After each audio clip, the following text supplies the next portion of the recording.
We are live. It looks like we're live. Okay. Today's going to be a little bit different. We're not going to do. Hold on. Let me send these people. Hopefully, they'll be able to join.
All right.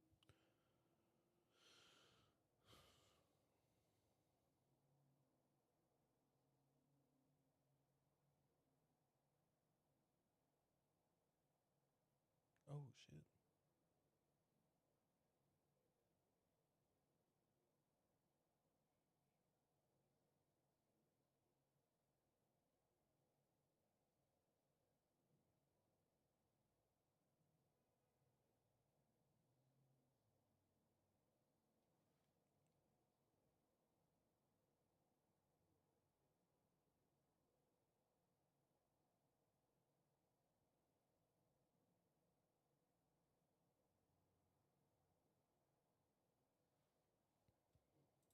Let's get started, guys. All right. Let's see what's the new information he's got. Let me use this one. Use this book to write down whatever he's got to say.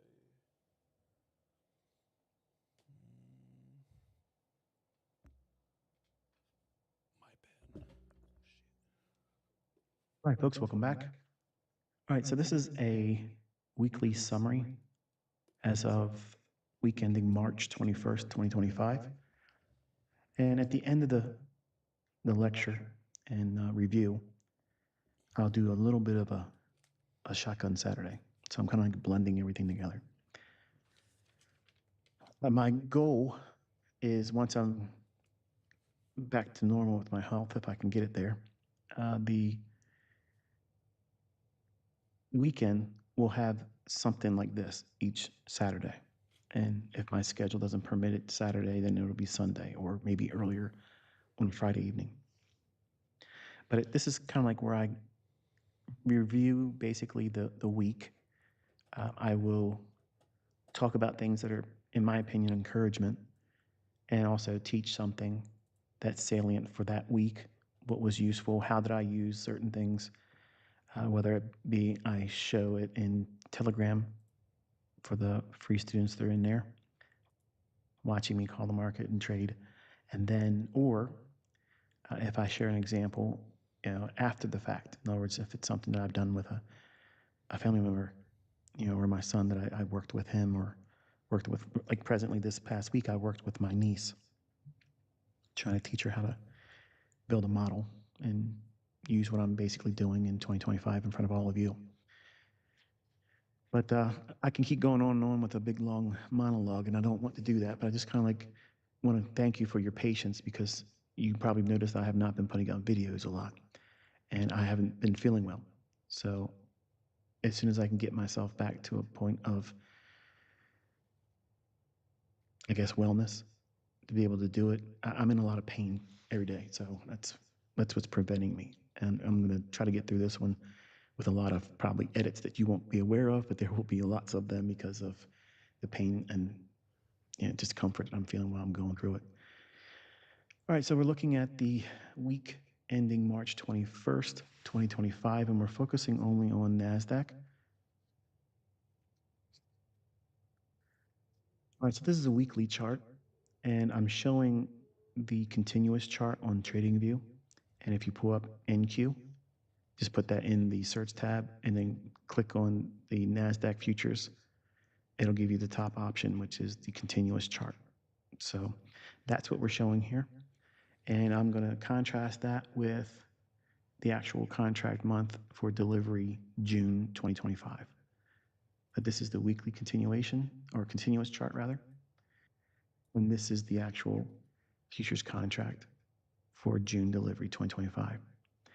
And I want to spend a little bit of time here, not long, just a couple minutes, and then we're going to focus on what the NASDAQ did on Friday and how it worked inside of the range for the week. And I'm going to teach you something that is algorithmic around the opening range. Okay, so we're looking at the daily chart here, and the only thing I really want to bring your attention to first and foremost is I don't know what the opening price is going to be on Sunday. Nobody does. And since no one knows what that is, we all have to submit to that and wait.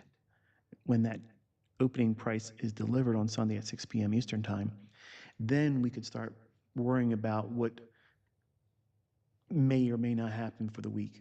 Okay, so the analysis that I do on the weekend, whether it be Friday evening after the market closes and my family goes to sleep and I'm up, or if it's during Saturday when I have the opportunity to do so. And as you know, I posted on X that I'd be posting this video up on my YouTube channel by 2 p.m. and real life got in the way and my wife pulled my attention away from it, so it had to be a little bit later. So if everything goes well, this should be up at 4 p.m. Eastern Time, Saturday, March 22nd, 2025. Let's hope so, right? So because I don't know what the opening price is on Sunday, I'm going to give you what I believe is likely to occur. This is what I'm personally looking for. And I'm also going to give you the things that would be contrary because I don't know what Sunday's opening price is going to be. And it may change what I'm going to share here. And it's been like that ever since I started teaching. My private students in mentorship will confirm this is how it's always been. We have to submit to whatever the opening price is on Sunday. And then we can start running calculations. And then we can start doing our projections and what we think the weekly high is going to be, what the weekly low is going to be, the daily highs and daily lows. All those things, they are much easier to do once we know where the week opens. And because of all the things with tariffs and all the trade wars and all the things that I told you back in, well, old Twitter spaces, we're seeing that come to fruition now. And it's making things a little bit more complex from the fundamental side. And that's the reason why I don't focus primarily on fundamentals. I trust the technicals will give me everything I need. And if I'm wrong, I'm okay. I'm okay with being wrong. But I'm not astute enough to decipher or, break down what the fundamental aspects are going to be, because no matter how long you've been doing this, if you lay the fundamental data in front of a room full of people or traders, they're not all going to come to the same consensus. So it's an opinion.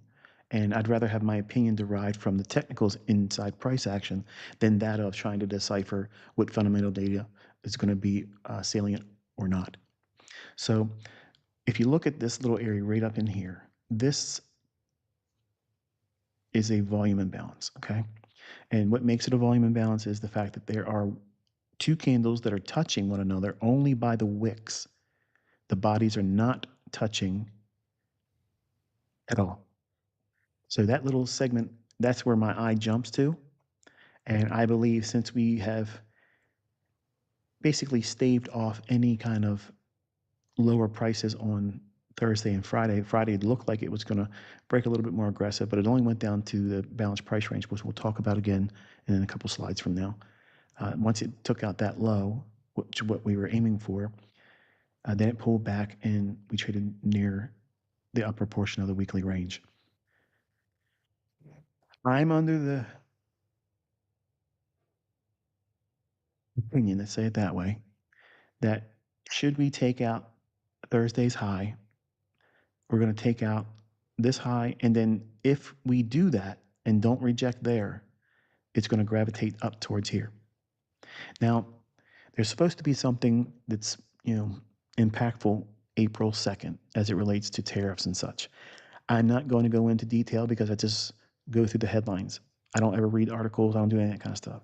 But I like to look for financial headlines that kind of like point to certain dates or promote fear or exuberance, excitement about something being moving in one direction or another. And usually when their headlines are talking about it, it's already been moving for a while.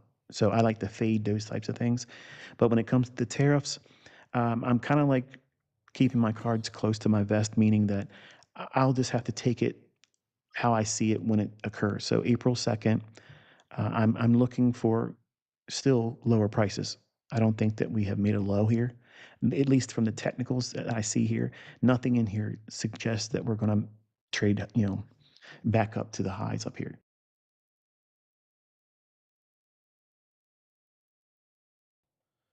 Before before we go a little bit deeper into that, we're gonna look at the actual chart of what he's looking at. This is an empty chart. This is what he's talking about.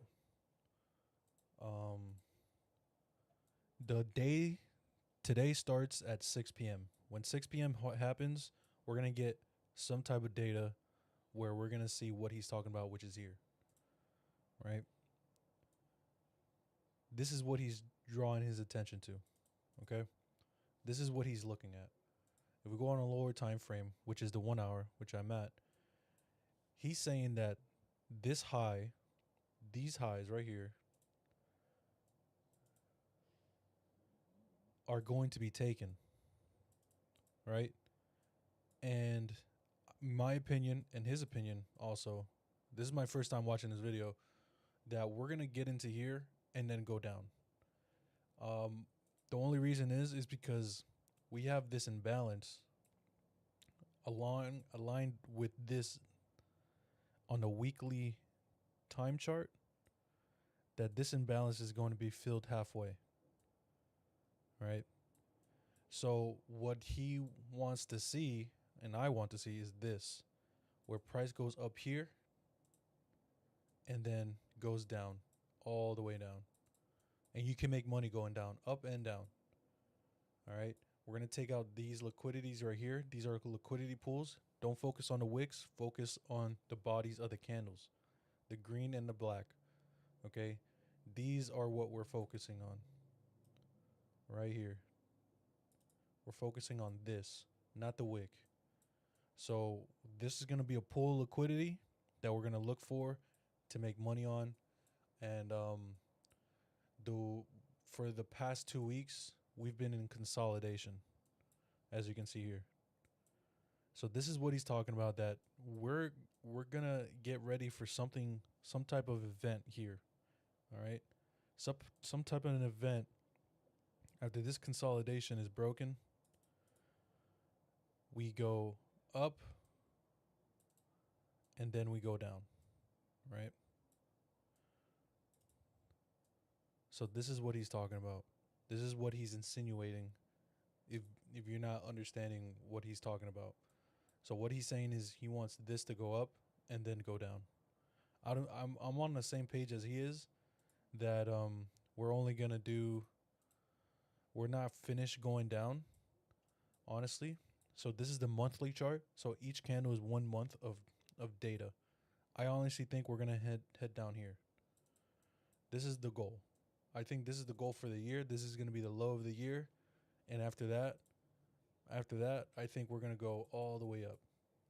So if you can plan some things where, oh, I'm just not gonna trade on the way down, but I am gonna trade going up, that's a perfect strategy, because now you're thinking long term. Now you're thinking, oh, I can place trades for 6 months. I can have one trade going for 6 months to a year and make a lot of money. And that's what I'm planning to. So I don't care if it goes up, down, up, down, up, down, going slowly down here. But as long as it gets here, I know long term we're gonna be in a buy or in a bullish scenario or an up scenario where we're gonna be going up for the rest of the year, next year, third year, all the way up to 2028. Like we're gonna have a bullish year. All right, so let's continue with what he was saying real quick. I just wanted to show you visually what he's talking about. He's saying that he wants to go up here. This is what he's visually saying. Okay, that's literally what he's saying right there. All right, so let's get back to the video. That's simply not in the cards for me. But I believe, because we've spent a lot of time back and forth in here with all these candlesticks, the only real separation from where we are right now on Friday's close to that of this price run here from this short-term high down to that low, this little area here is the only portion of price action that's somewhat broken. In other words, if this was like a metal chain, this would be the weak link. So it's going to most likely, I'm not suggesting it's going to have to do this, but I'm under the opinion that it wants to maybe go back up in there and lay a candlestick back inside this little separation between these two candles' bodies. Then we could see it roll over. Now, if we roll over into next week and just don't even come back up there, that's exceedingly weak. And then we're looking for things below 19,000. So it remains to be seen where we open up on Sunday. So that's the windshield view, what I think is likely to occur going to next week. But again, that prognostication may not be accurate because I don't know what the Sunday opening price is. So if you've gone through my mentorship core content, you've heard me talk about this before. It's not the first time I brought it up. And you can watch those videos on my YouTube channel for free. Do not pay people to buy my mentorship videos. They're absolutely on my YouTube channel, and have at it. So, all right, and this is the hourly chart, and that segmented little break in price action that I highlighted on the daily chart, that's being shown here on the canvas of a 1 hour chart, as you can see here. So this is the daily volume imbalance, and this is the price range that we've had basically for the entirety of March. This, to me, it relies on your ability to trust what you've done in the past as a trader. And that's why I'm saying that I'm willing to see it go up here into this volume imbalance. That's what I like to see, because if it can get up there and then reject, it's only gone up to put in that little patchwork on the daily chart. Then it would free it up to expand and explore lower prices. And I would like to also add that the fact that price is moving up and down as much as it did right here in these entire 2 weeks, it also insinuates that they're willing to slow down price but move slowly up. Okay? So if price is moving very slow and not aggressive, it lets me know that it does want to do that patchwork as he says. All right? Because you have to see, this is a lot of ups and downs for days. These are days of like, I think this is like 10 to 12 days of just up and down, up and down, up and down, up and down. So that's why we call it a consolidation, because it's holding it in a pattern where it's just holding price in the box, right? As you can see right here on I think it's between the 13 and the 14 on the bottom, of your screen right here. Between the 13 and the 14, it did an expansion all the way up, all the way to the 16 and 18. Okay, that price movement constitute a long range, and then anything after that is a retracement, right? I know you're just like, well, you're just telling me things. Well, when you go through his content, this is how price gets delivered. This is how price moves. it has to do certain things in order to move into a certain space. First, it has to expand, retrace, and then expand again or consolidate. That's how price moves. It does it on a smaller 1 minute, and it does it on a monthly, where it takes 20 to 25 days in order to make a certain amount of space on a monthly scale. So it's all fractal. Below the lows that's been formed here Exactly, right there. and here. So we're going to see, obviously, Sunday going into Monday's trading, what they're aiming for. Buy side is here initially.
Because we have this high and we have the slightly higher high.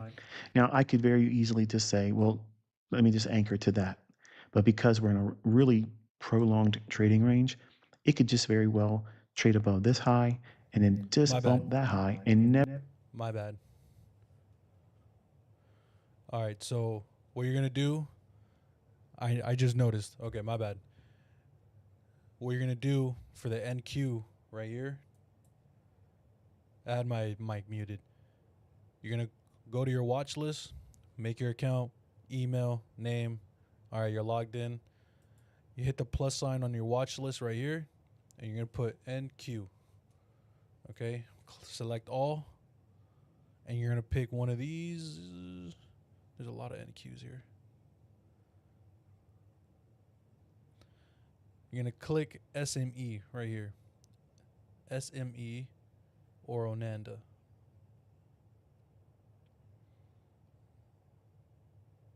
There's a lot of different variations of NQ. Hold on. My bad.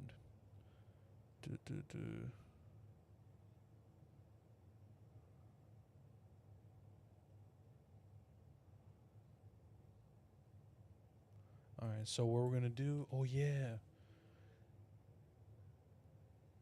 What's it called? 100.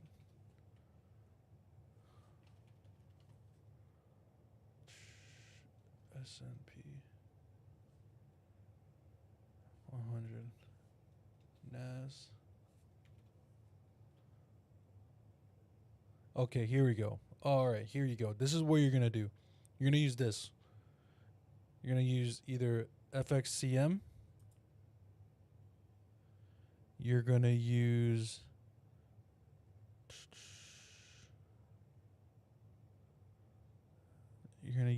S.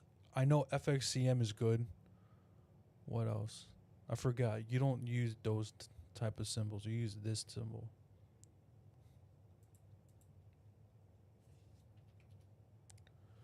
All right. You use Pepperstone, Black Bull, Forex.com. All right. Onanda right here. You can use these two.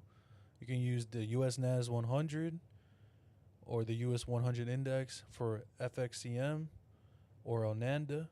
You can use those two because those are free information. They kind of look like each other, but the numbers are different. They're like 200 points, 500 points off, but they look the same.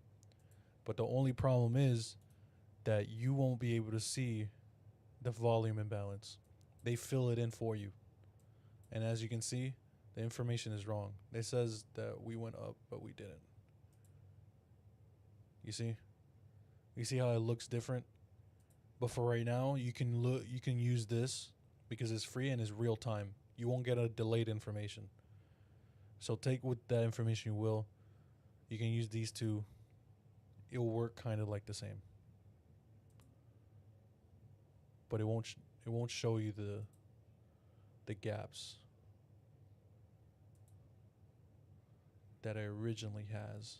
Yeah, it fills in the gaps. That's why I don't like using these. These are like these they fill it in for you, which I don't like. I don't like that. We use the Chicago Market Exchange. That's what CME means. NYCE is the no NYSE is the New York Stock Exchange. CME is the Chicago Market Exchange. All right. So you go on your watch list right here to the right. You see where my mouse is? Watch list, plus sign.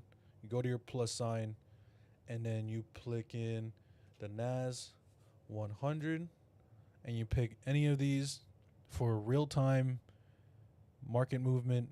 You get every second, but also add this one where you put NQ E-mini NASDAQ 100 futures, which is this one, SME. Okay? That's what this is your real time, like this is what everyone is looking at. Everyone's looking at this. Okay? This is what everyone's looking at. All right? Everyone is looking at this. So you pick one of these. You pick one of these three right here. You put NAS 100 for real time. You don't get no delays, but also add the CME market exchange. Okay. So you can see the real price data of what they're printing. So you're gonna have a 10 minute delay unless you pay for The subscription, I think, is like $15 to $12 a month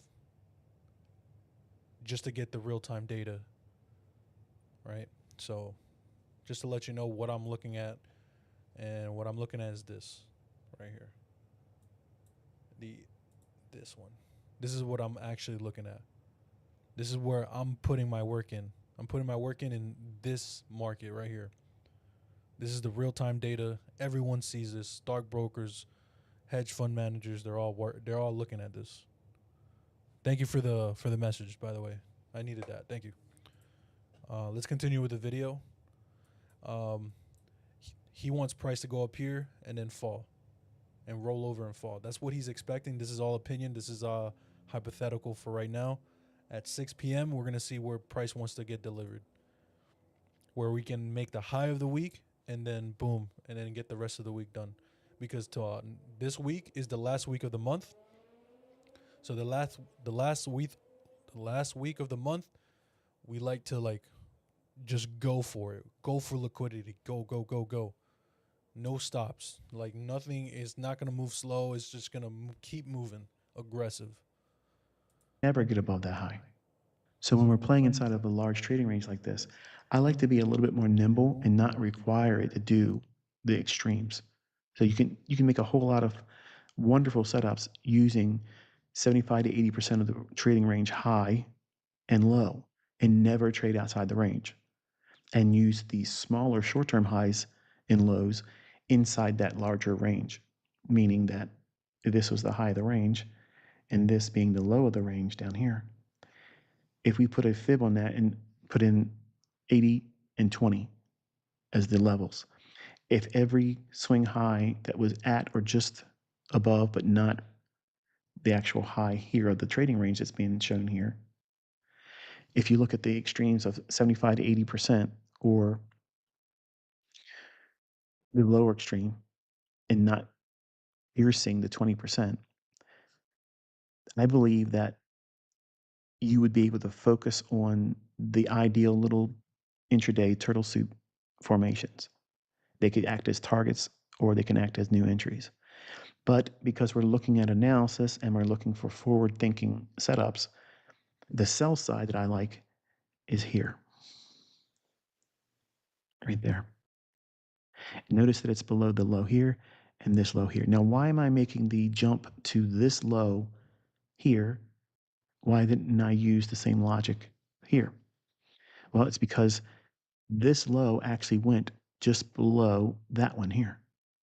So this is already lower than that one.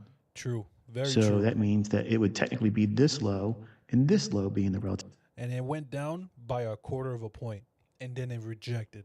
And it did that long range, what do you see right there to the right of your screen? And it didn't even touch that. It didn't even touch it. Like, that's crazy. That setup that he just said, the turtle soup, that's what a turtle soup is, where it takes the low of an old low and then it just goes all the way up.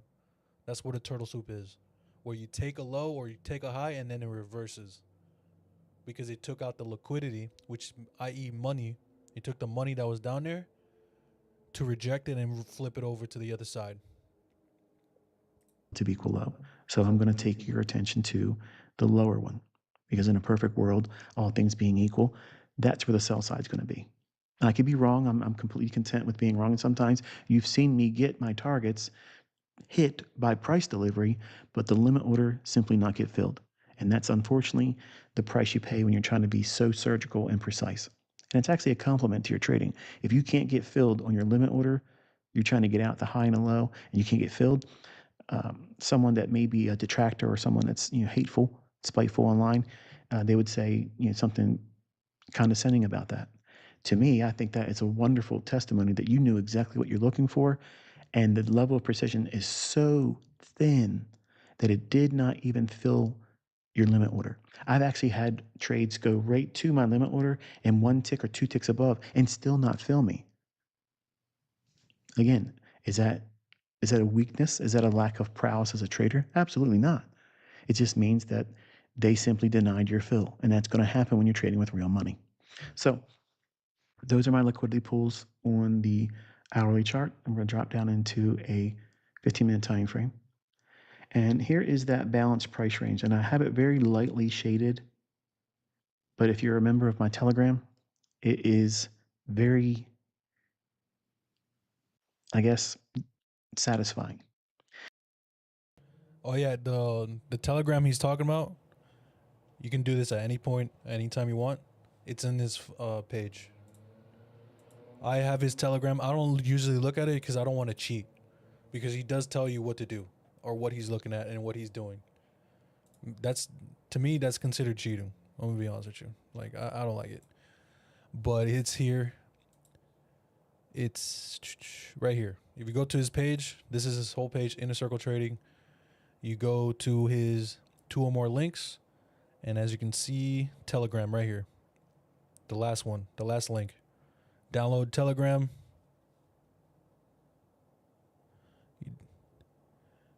You download the Telegram right here, and go to his thing, and he tells you everything is for free.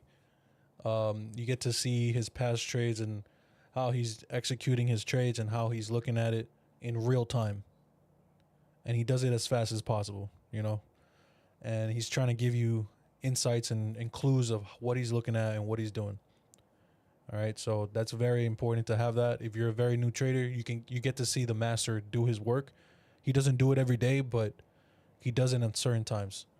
And it's usually after 9 o'clock. He will start executing trades. Or sometimes he'll do it at 4 a.m. where he's doing London. And sometimes he does Forex, which is, currency markets. To see what we were looking for this week, trade down just below that low by a tick. Look at that.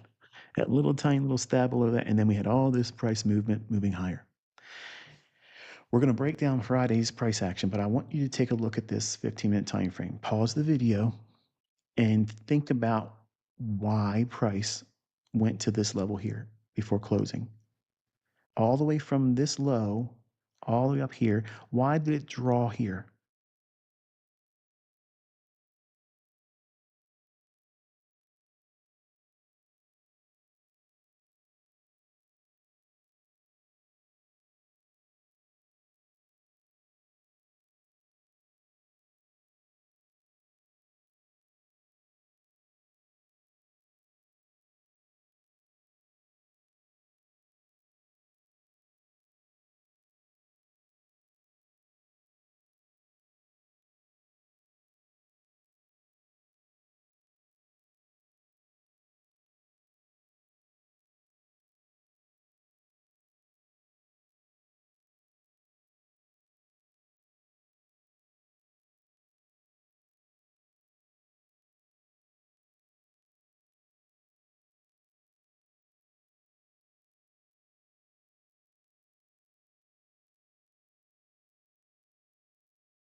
My bad.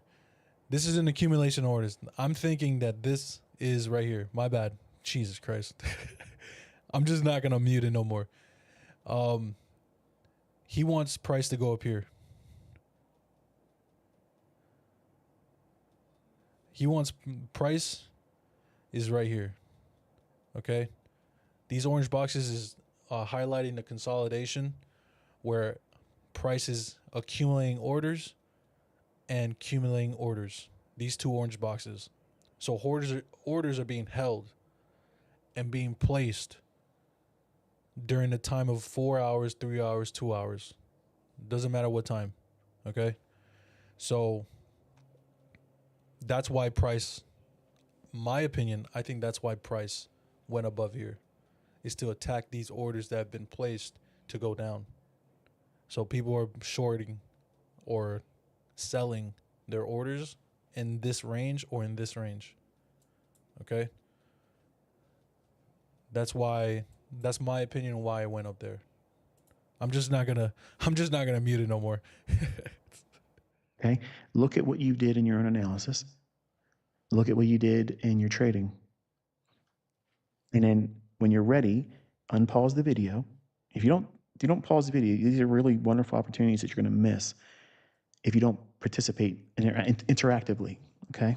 So it gives you the opportunity to look for the reasons why price did something versus just simply watching the video and saying, oh, well, I would have saw that. And that would be unfortunate because most of my students like to say things that they really wouldn't have done if they followed the directions and paused the video.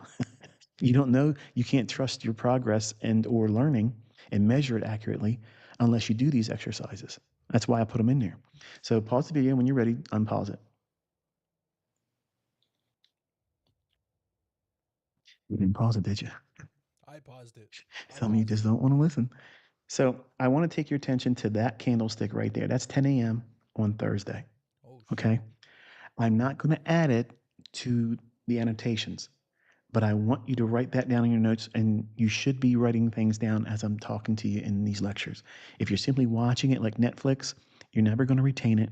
You're not going to remember it, and you're certainly not going to be inspired to take the information you gleaned from it and go into your charts looking for it. If you're not writing things down that I'm talking about, you're wasting your time. I'm not wasting my time.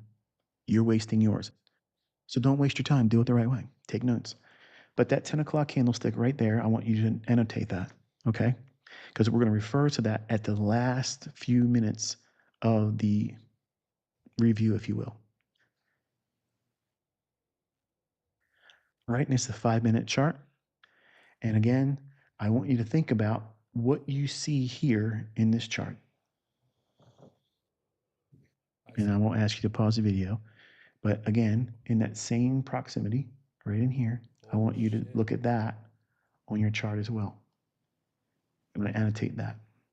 Oh shit.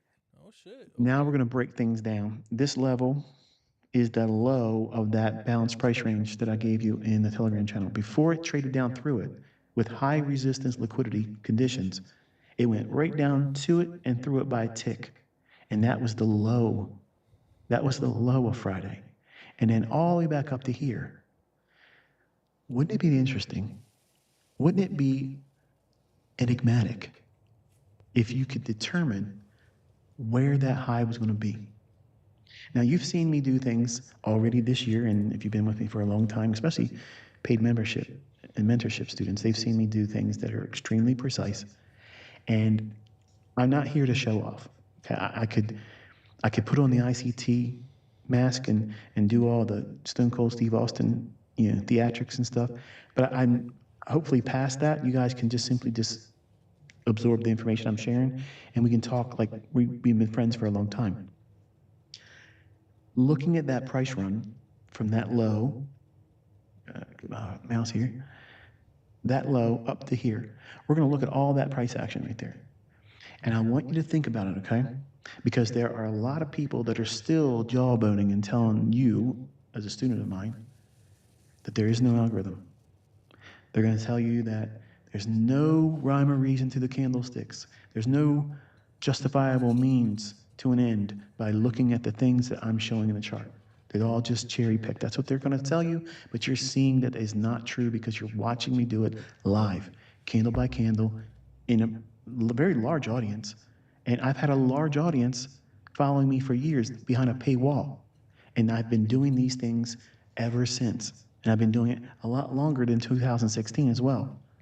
But I want you to think about, if there is an algorithm, say you're on the fence, say that you came to this video for the first time, you heard I'm that guy that talks about the algorithm, I'm the guy that knows, this, that, and the other thing, okay? I want to challenge you. I want you to think about how might a algorithm deliver price if there really is something at work. If there's an engine behind the scenes that's controlling the spooling effect of price action, where it starts to reel, run, and just reach to liquidity or inefficiencies, when would it do it? Wouldn't it do it by a specific time? Wouldn't it do it if it was bullish or bearish? Either way, wouldn't it be seen in the bullish phases and the bearish phases, even in an intraday price chart?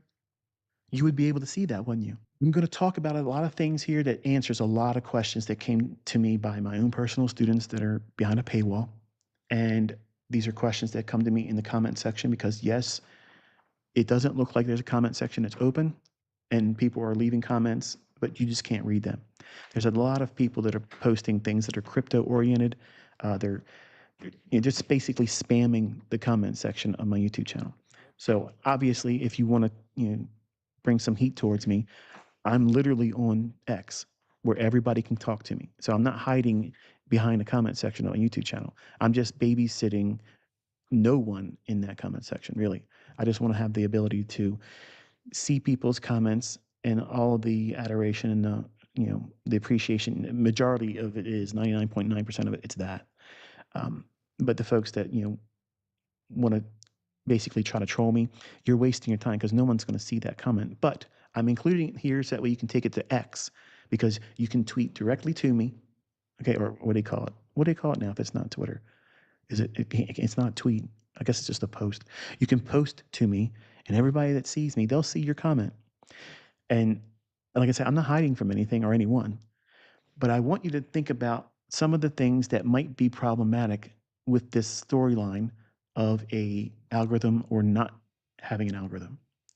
Because if there is an algorithm, then there should be some measure of repeating phenomenon based on time. Because if there's an algorithm, it's not going to randomly generate price runs. Think about it. It would be chaos. And if they're going to go through the trouble of creating an algorithm, hire individuals to code, to put these things in play, then why wouldn't it be structured? Why wouldn't it be time based? Why wouldn't it be in a form and fashion that is predictable? That's what I'm trying to challenge you with here. Okay. I want you to think about that.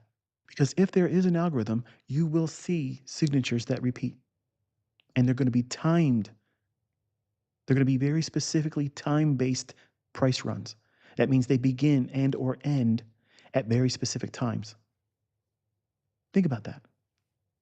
Because this is the easiest way to run a litmus test against the theory that I'm promoting and have been promoting for a long, long time. There's a lot of people out there, they know about algorithms in trading. And there's a lot of people that'll say, yeah, there's lots of algorithms out there. Yeah, there's lots of algorithms out there. High frequency trading algorithms, there's higher time frame algorithms, all those things, they're true. But that's not what I'm talking about. That's not what I'm talking about. How can, listen now, how can all of those various large institutions that use high frequency trading algorithms, they use algorithms to put themselves in very large positions.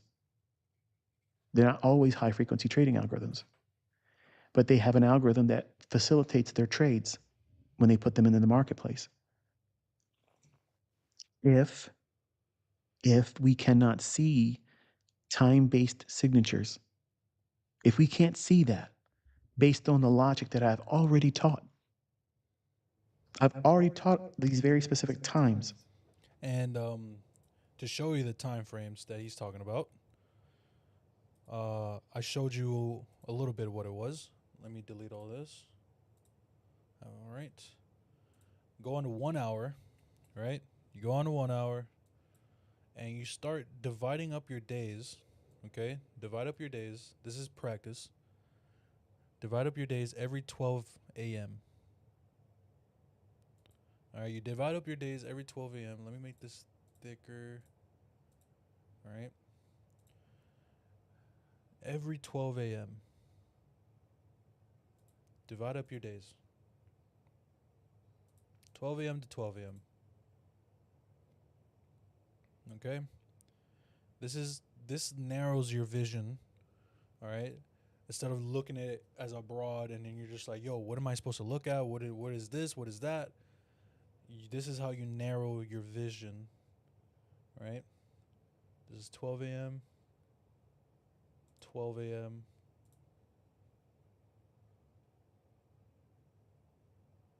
and 12 a.m.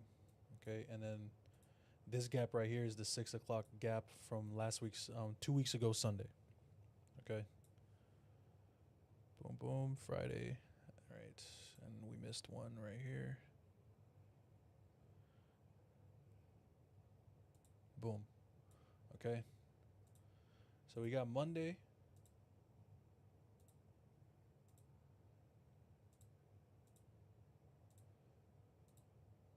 This is your Monday. All right. This is your Tuesday. I'm so glad I already have it saved. Oh, man. Imagine doing this in real time. This is Tuesday. And it looks like I missed one day.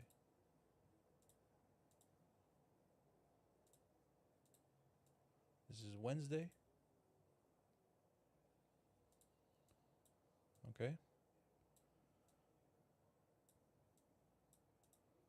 Okay. This is Thursday.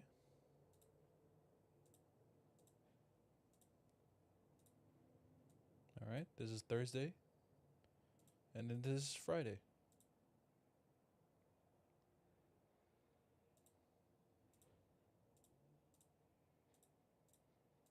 Okay. So that's one entire week. This is 1 week worth of movement. And then we start again with Monday.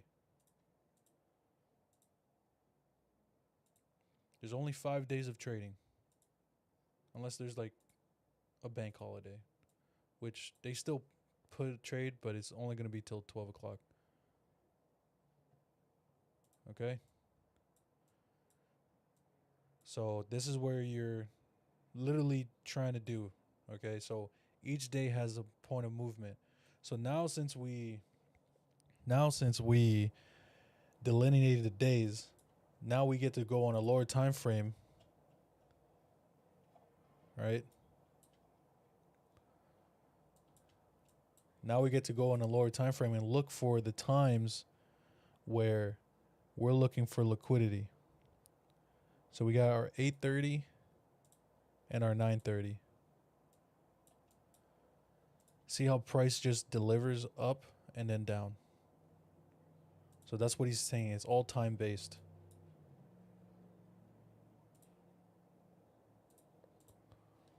And you see my students all around the world, they're taking money out of prop firms, huge amounts of money out of the prop firms. They're trading their own accounts with real live regulated brokers like AMP Global, TradeStation, Ninja Trader, all of these big names.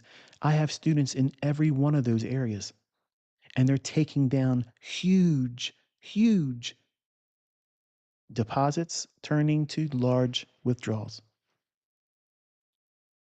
We're taking money out using what I'm teaching and what I've taught. And as its creator, nothing pleases me more than to see that. And I'm not wasting my time by teaching this because I know there is another wave of you that are going to sit down and you're going to be inspired by what I'm going to show you here today. Because this is going to slap the mouth of anyone that says there isn't an algorithm. It's going to basically stand in the face of them and defiantly say, prove this doesn't happen. Because if you can't prove it doesn't happen, you don't have an argument. If you can't wrestle with the facts that I'm going to provide here and just simply admit, there's no shame in it. Wouldn't it be advantageous if you were to simply see the fruits of it, the truth behind it all, and then say, you know what, this makes a whole lot more sense now. Because if it's a random market, that's scary to me. That's scary to me. But when you hear someone say the markets are rigged to the tick in their time-based delivery, and it doesn't matter what the buying selling pressure is because that's not a facilitating factor, it what creates the high and the low. What? What? Yeah, that's exactly what it is. There's no buying and selling pressure. The algorithm is going to keep delivering price higher or lower until it takes it to a price that is already determined as a objective. And it's going to deliver it to a specific time or within a measure of time. That's like a macro. It's the last 10 minutes to the top of the hour, and it's the first 10 minutes after a brand new hour starts. Then there are macros that are very specific, like the lunch macro. And then the final hour of regular trading hours macro. There's four macros inside that last hour of trading, regular trading hours. You hear people call it power hour, or it's the last hour of trading, something to that effect. But it's basically a very sweet spot that creates the extreme end of the range for the daily candlestick. I have been I'm telling you, everything is time based. It's time and price, not price and time. What time it is and what's the price. So if you have that in mind where I'm expecting something to happen at a certain time, that's when you start looking for order blocks, expansions, retracements, uh, imbalances, all of those extra stuff, right?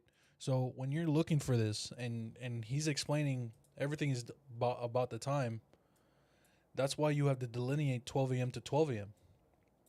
Because if you don't, you're gonna get confused to what you're looking at. Where's the high? Where's the low? Where's the liquidity? Right? So when I'm telling you to do 12 a.m. to 12 a.m., it's for your own good so you can like pinpoint what you're looking at specifically. Pinpoint it like laser vision. Okay? So when you're marking your days as I did right here, Monday, Tuesday, Wednesday, Thursday, Friday, and then Monday again, you get to look at this. You see this high right here? Boom. What does that mean? That means that's last week's high. Okay? That's the high of last week. So there's liquidity holding up in there. So when people are going down here and they go short here, people are putting stop losses or orders on top of here so the price can go back up into there and then distribute again. Okay? And it's the same thing for Monday's high and for Wednesday's high. Okay? It's the same thing. It's all algorithmic. Certain things have to happen in order to make it happen. Okay? In order for price to move, there has to be money at a certain place at a certain time. And if money has to move at a certain time, then it'll move. Okay? That's the logic. The logic has to be there. The logic has to be where's the money and where can I be during the time where it wants to execute during the money. Okay? This green line is the high of last week, which is March 12th, and it hit it in March 17th. So 1, 2, 3, third day, we hit the high and we went up, went down. Okay? Look how price likes to dress it up. It likes to go up, go down, go up, and then go down. Consolidate, go up, almost hit this, go up, and then down, down, down, down. So it has to be during the time. And then when you go on a lower time frame, like the 5 minute, right here, this tells you enough where you're looking at this and be like, okay, he says 8:30 between 7 a.m. and 10 a.m. there has to be a kill zone, or i.e. an entry point or an executable time where I can be a part of a move. So we got 7 a.m. right here. We got 8:30 right here. We have 9:30 right here. Okay? So you have two choices. You could go down or you can go up. As soon as 9:30 happens, we start doing something here. So let's go on to 1 minute and look at why did price move the way it did. Okay, look. Injection into the market, go down, and you have to realize that this high has been violated violently. This has been violated very aggressively. This high right here, this short-term high. Boom, aggressive retracement, expansion, reversal right here. Okay? So when you're going through the content, the core content, which we're going to do later, this is what he's talking about. Time-based theory. Okay? Now look, let's look at 10 a.m. 10 a.m. right here. This is the protraction like I was talking about. Price, like after 10 a.m., price likes to make the wick of the 10 a.m. candle, which is the 4 hour, which is right there. That's your wick of the 10 hour, of the 4 hour. And then look, boom, we start executing. all the way to 11 a.m. All right? This is the wick of the 4 hour. The 4 hour likes to go down and then up. And let's look at how long it did that. Usually takes like 15 to 10 minutes. All right, so we went from 10 to, look, 11 minutes, 12 minutes. 12 minutes of down, and then boom, executable. Because if your idea is bullish or going up, that's where you would execute. And then you'd be like, well, I'm not too sure. Why would it go up after you've been showing me it wants to go down? Because of this price action, this manipulation, where people, someone with a lot of bigger pockets have manipulated the market into showing you, hey, I want to go up, which is this price action right here. Just look at it. Just look at it. See, like, you get full candles, not these short little tiny little candles. You get full dynamic, no barely any wicks candles. All right, so it's all about looking and seeing, and the manipulation that happens during these times. Okay, you'll be able to make some money. So let's say you do this 10 a.m. candle where you just want to go up here, boom, and you only want 100 points. Only 100 points. That's all you want? Guess what? You just got 146 points. If you want to push it to 120, that's it. Push it to 120. 120, you're right here. Take that and leave. Take that and leave. And that's what? 1 hour worth of work? And then depending how much you put, that could be 500, 200 bucks, 100 bucks. Depending on how much you're willing to leverage, you can make money, and that's it. You're out of the game. You're out of the game. All right? You don't want to be part of this game no more. That's it. All right? So you let everything happen after 9:30. Wait till your 10 a.m. See where, if between the 9:30 and the 10 a.m. it looks like it wants to go up, just wait for the go down. That's all I'm telling you. Wait for the go down. When it wants to go down, that's your protraction phase. Protraction.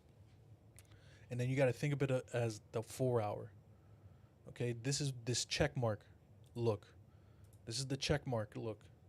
All right? Boom.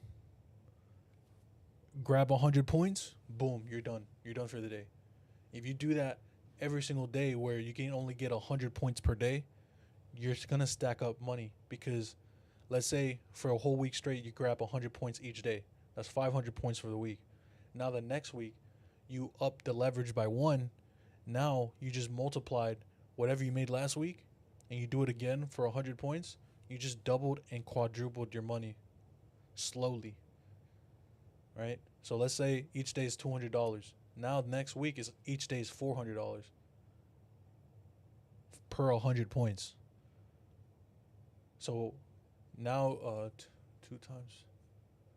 Now last week you made 1,000. Now next week you get 400, 800, 1,200, 1,600, 2,000. So now altogether you made $3,000 in 2 weeks. So you slowly accumulate, slow. All right, my goal is 100 points. Goal is 100 points. Goal is 50 points. You could do even smaller. You can even do just 50 points. All right? So you get in here, you only want 50 points. Boom, look at that distance. Quick and easy. Boom, you're done. You're out of the market. That's it. You don't want to experience nothing. But knowing how I was as a younger trader, I wanted to go forever. I want more. But that's something you're going to have to do that by yourself and deal with by yourself, and how you have to certain visualization of how you see yourself. But yeah, you can get this for 100 points. Boom, you're done for the day. You're done for the day. I don't care what happened here. I don't care. And it's all about not caring. But sometimes we care too much. And I'm the same way. I care too much. Been in other people's live streams, and I have called that last 10 minutes to the tick, and they can't hide it. In fact, they were all impressed with it as well. And you can go watch all of those people. They still have their live streams up. I'm going to share a little bit about how I do that today. Okay. These are things that I really didn't ever want to teach, but simply because I'm having a lot of fun and hopefully the feedback will make me feel better because I have not been feeling well, folks. And if you like what I'm going to share today, let me know on X and let other people know that you found it helpful because I'm not making any money off of it. I'm not making any money off of you leaving comments on my YouTube videos because no one's reading them but me. But I do read every comment and I appreciate all your comments. And when I'm not feeling well physically, I read those comments and they inspire me even when I don't want to do, like I don't really want to do this video. I don't physically want to do it. But when I read other people's appreciation, it motivates me and it gives me that drive to do it. So it's free to do it to me. It's not like, I'm costing you any money. But if you're going to be here and you're trying to learn, that's a nice currency exchange. You just let me know that you appreciate it. I'm the only one that can see it if it's going to be in a comment section. But let other people see that you got excited or this didn't do it for you and you further convinced that there's no algorithm. Either one, it's good. That's fine. I don't care. Keep the discussion going. That's basically what I'm getting at. I'm not going to convince everyone, but I'm going to really twist the arm of individuals that have been hardline about there's no algorithm and then there's a buying and selling pressure. You're going to have a real hard time swallowing that pill after this one. Finally, we made our way to the 1 minute chart. All right, so we're looking at the New York kill zone. New York kill zone is the same for Forex, okay? It's basically the 7 a.m. Eastern time to 9 a.m. Now, you can extend that 1 hour before and 1 hour after and just completely answer all the problems of daylight savings time. That's what I taught in my private mentorship. My students know this, so I'm giving it to you for years as well, so that you don't have to pay for that. But if you're going to be a purist, meaning that you're going to stick to the rules as I first presented them, it's 7 a.m. Eastern time to 9 a.m. Eastern time. That's essentially, in futures trading, it's pre-market trading. So you're trading ahead of the opening bell at 9:30 Eastern time. So if we look at the NASDAQ on Friday, let's break that down in here. So we have 7 o'clock, starts this period here, all the way through till 9 a.m. Eastern time. We have relative equal highs in here. The market rallies up, takes that buy side liquidity. I'm going to challenge you to go further to the left on your chart. I'm purposely leaving a lot of things out of these charts because we're going to talk about journaling at the end. So it's kind of like the Shotgun Saturday encouragement and or where I talk a lot of things that not necessarily are appearing in the charts. That's the part that most people don't want to listen to. But these are the things that help you become a better trader and use the information I teach technically correctly. But look to the left a little bit further over here on your 1 minute chart, and you'll see there's a fair value gap that it trades up into there. But sticking just to the liquidity aspect, the buy side's taken here, and then we break below that short-term low, which is what? A shift in market structure is bearish. Then the market trades higher. This is model 2022 in and of itself. For the folks that guys, oh, I ain't seen it working in months. I don't know what you're looking at, but it's working every day. The market breaks down, and this is an institutional order flow entry drill. And that simply means that this candlestick didn't get completely filled in or closed in and repriced back to the previous candle's low. This candlestick's buy side imbalance, sell side inefficiency. Then this SIBI, sell side imbalance, buy side inefficiency, creates a balanced price range there. That's why you would expect to see an institutional order flow entry drill. The easiest way to anticipate the institutional order flow entry drill is if there's a balanced price range in the fair value gap that it's trading up into. 9 times out of 10, if you're bearish, it's not going to completely close that in. And that means that you can do a very shallow run above that high as your entry and not try to use the consequent encroachment or the entire range closing in on the fair value gap. Toss that in there, no extra charge. And then we break down with displacement again, and all of these candles here, the lowest opening price, that's the change in the state of delivery, trades up into the bearish order block, and then it breaks down there. Once we get below this low here, we do so on a expansion. It's heavy displacement, meaning we have a candlestick that creates what? A fair value gap. Since it's done that, below this low, and here's the main thing. We talked about this in Telegram before it reached it. I told you in Telegram, I'm interested in getting below that balanced price range of the 18th and the 19th of March. A big block of price action. Okay, if you're a member of the Telegram channel, it's free. The actual official link, you can find that on my YouTube channel in the description portion of the channel. It's right next to where I post my X link to get onto X and watch whatever I'm posting there. I And then showed you where it my was. main website, which is theinnercircletrader.com. It is likely to trade down here. So that means we were looking for this. So the draw on liquidity is what? Is it bullish? No, it's not. We're up here. So this displacement here, once it gets below this low here and does that, we want to see it stay open. And if it stays open, it's going to act as what? A breakaway gap. Then the market breaks faster, and then we have a big sell sign imbalance, buy sign inefficiency, right where it should form. What do I mean by that? Well, if you take this gap here, it's roughly, by eyeballing it only, it's about halfway from the high to where it's formed to where that line is here, that red line at 19,604.25. That's the low of that balanced price range, that big block of price action I shared in Telegram, of the 18th and the 19th of March for NQ. I wanted to see it go down below that and explore below it. It did. It went down a tick or two below it and said that's enough for me and went back up. But that's still what we were looking for. So if this was the draw on liquidity, and best case scenario would be trading down to that sell side. I made no mention of this as a hard selling point. This level here absolutely was called in advance in Telegram. So you're seeing 33 years of experience of knowing how the market's likely to draw to these very pools of liquidity. Now, admittedly, on Thursday, I believe it was, I thought that we could potentially trade to Wednesday's high when we were in that parabolic run up, because it's FOMC week. It's likely to happen, and it didn't deliver that. Okay, so while that didn't deliver, does it mean that the concepts fail? Does it mean that I don't know what I'm doing? Does it mean that they're changing the algorithm? Absolutely not. It just means in a week like FOMC, you're probably going to get it wrong. And the day after FOMC, well, it's not a stretch to assume for a moment that imperfection is likely to creep in to everyone's analysis, and I'm no exception to that rule. So once the market reaches down here, we can very easily see that that was a measuring gap. But I'm sure you probably want to see some more details to prove that was a measuring gap, right?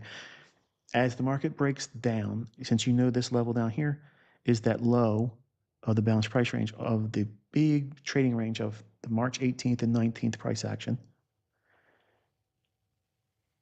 if you drop a fib from this high, and we'll do it here. You anchor your fib to the high and you pull it down, okay? So since this is a static chart and it's not me doing it live over a chart, imagine my cursor's just like that. I'm holding it right there. I want you to take your attention to that red level right there. That's the 50% level on the Fibonacci. As I pull the fib down, I'm trying to eyeball this 50% level and line it up with the middle of the measuring gap. So I'm going to overlay this red line with this dotted line, which is half or the middle of this sell sign imbalance, buy sign inefficiency. So I'm going to pull it down from here, and I'm going to aim for that level right there and drop it. And it looks like this. So I pulled the fib from this high all the way down. There's where my cursor would be until the 50% of the fib anchored to that high. It stops me here because the 50% level. I want you to notice the bodies of the candles, not the wicks. The bodies of the candles, which is the volume of price in the orders, it's perfectly measured. This lets you know that this is computerized and algorithmic, right? It's not random. It's not people moving price around. It's literally a computer generating money. Okay? It's a computer. All right? Everything has to happen for a certain degree and it has to happen at a certain time. Okay? That's what he's explaining. And everything has, and as you can see how price is lining up to what he's saying, it lines up very perfectly. Laying over top of the consequent encroachment of this gap, that gives me the perfect measurement for measuring gaps. Okay, or it's basically like the equilibrium or grading a price swing. We can anticipate where measuring gaps are going to form if we know where the draw on liquidity is. Isn't that fascinating? Isn't that fun? How about where does the breakaway gap form? Exactly. Around 20 Yes. to 30% of the implied dealing range. What's an implied dealing range? Implied dealing range is when the market was up here and you anticipate selling off. Where's it going to sell off to? Well, we wanted to see it go down below that 18th and 19th balanced price range of March. That's this red line down here. So we can take a fib and just loosely take it from the sell-off point and drop it right on the red line here, and you're going to get a general proximity where that midpoint is. But it's further refined when you actually use what? Price run in and of itself as it forms, candlestick by candlestick.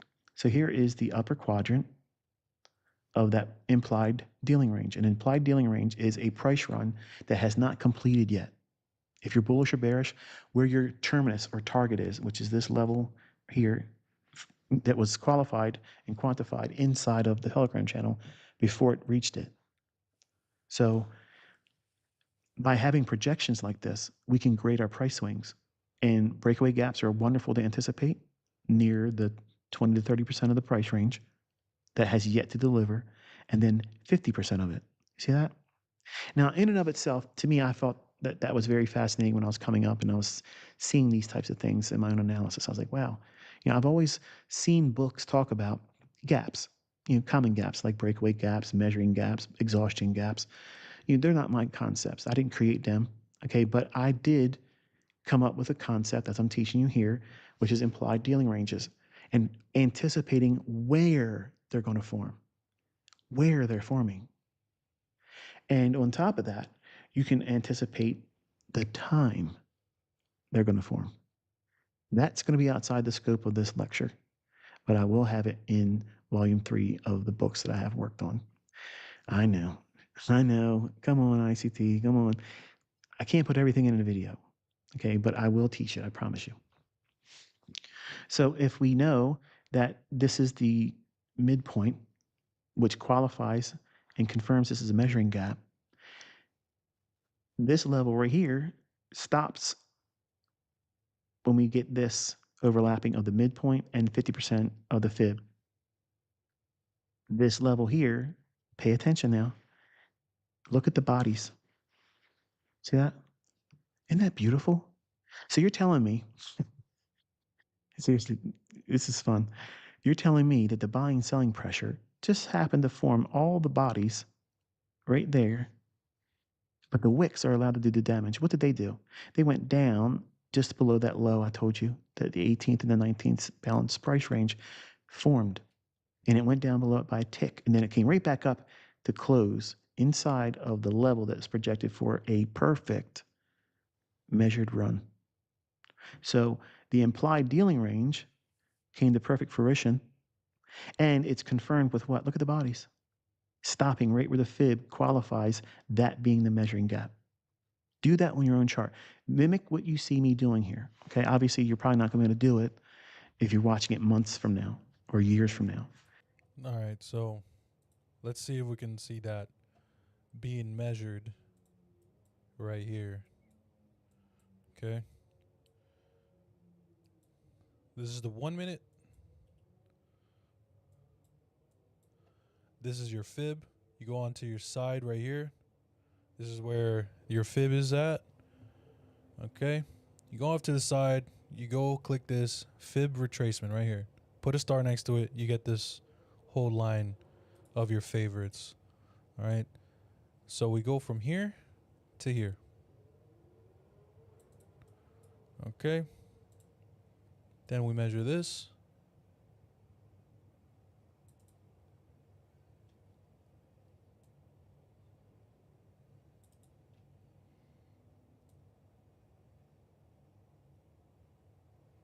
Let's see.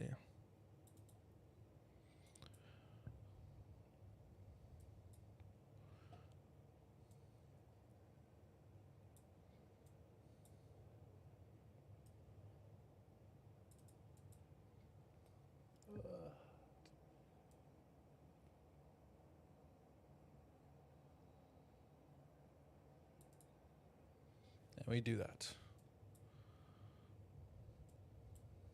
Boom. There's your measuring gap.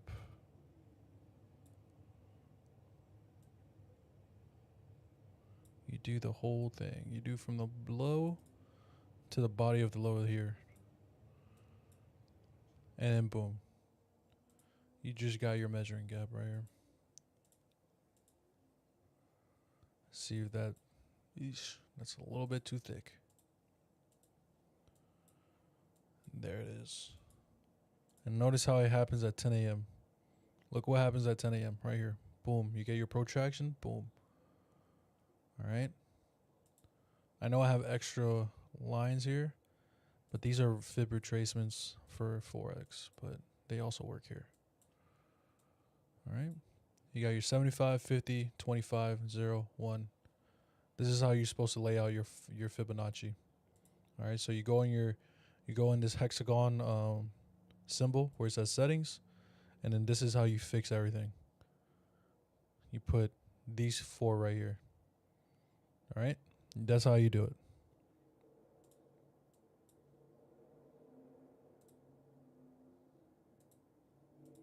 But I can't make, a solution for that.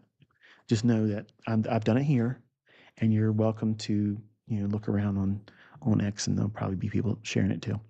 But the bodies stop at that level.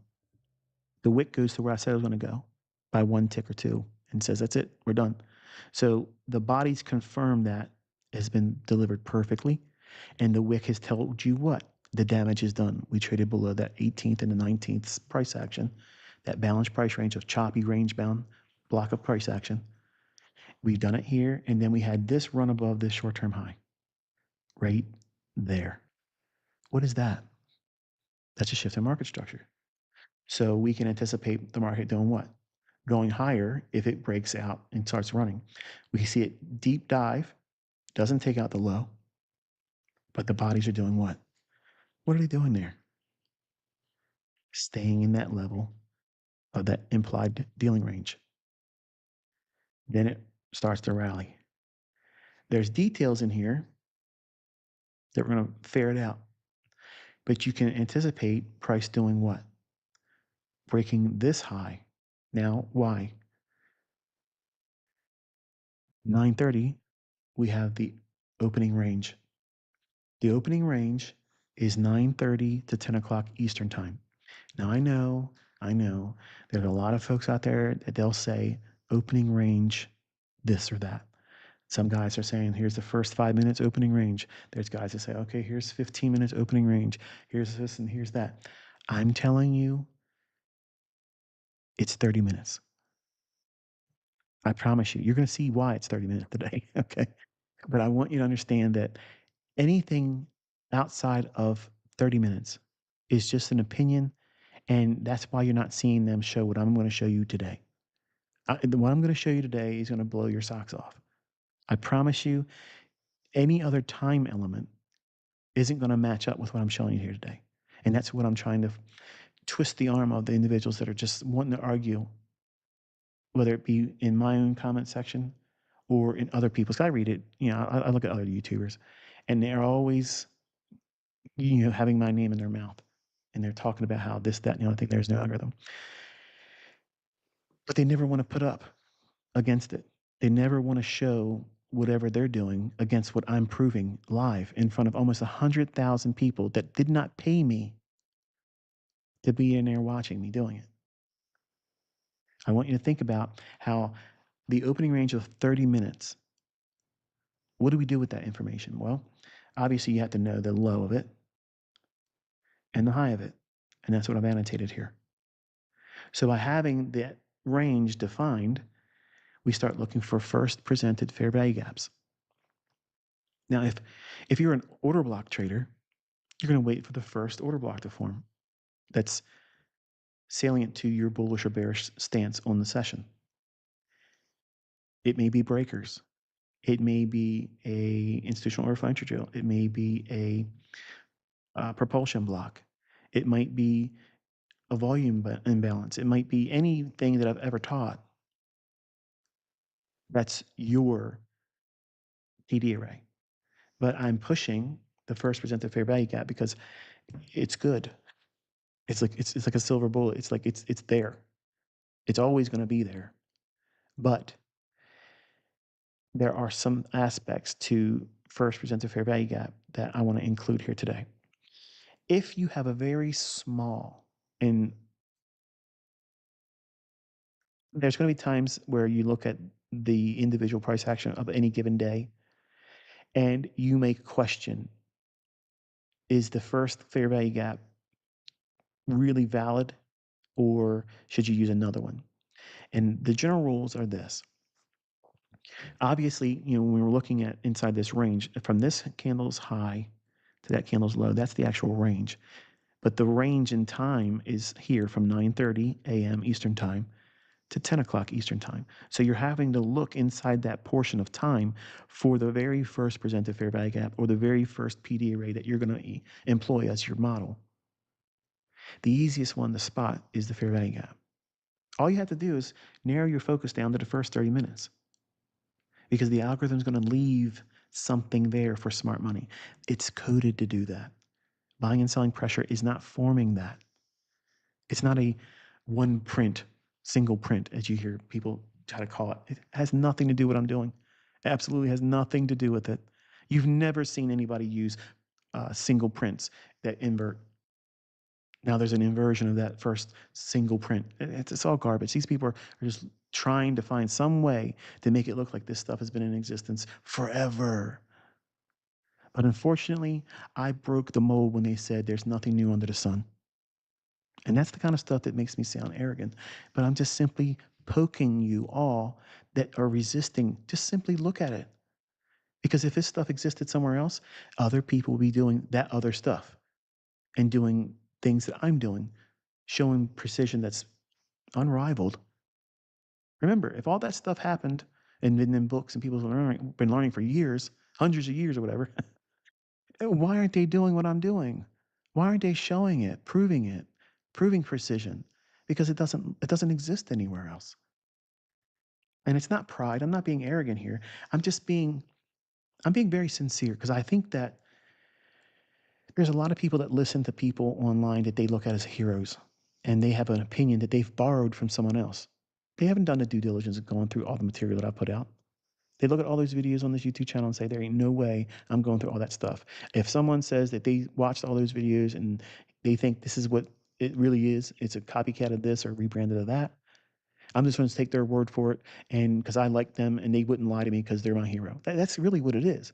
And unfortunately, that's what it's like for my own community. If I come out here and said anything that wasn't really true, but I made the case that here's what it does, here's what it does in the marketplace, it does this, it does that. And because I said it, they're going to believe it because they look up to me. And that's unfortunately the problem with social media.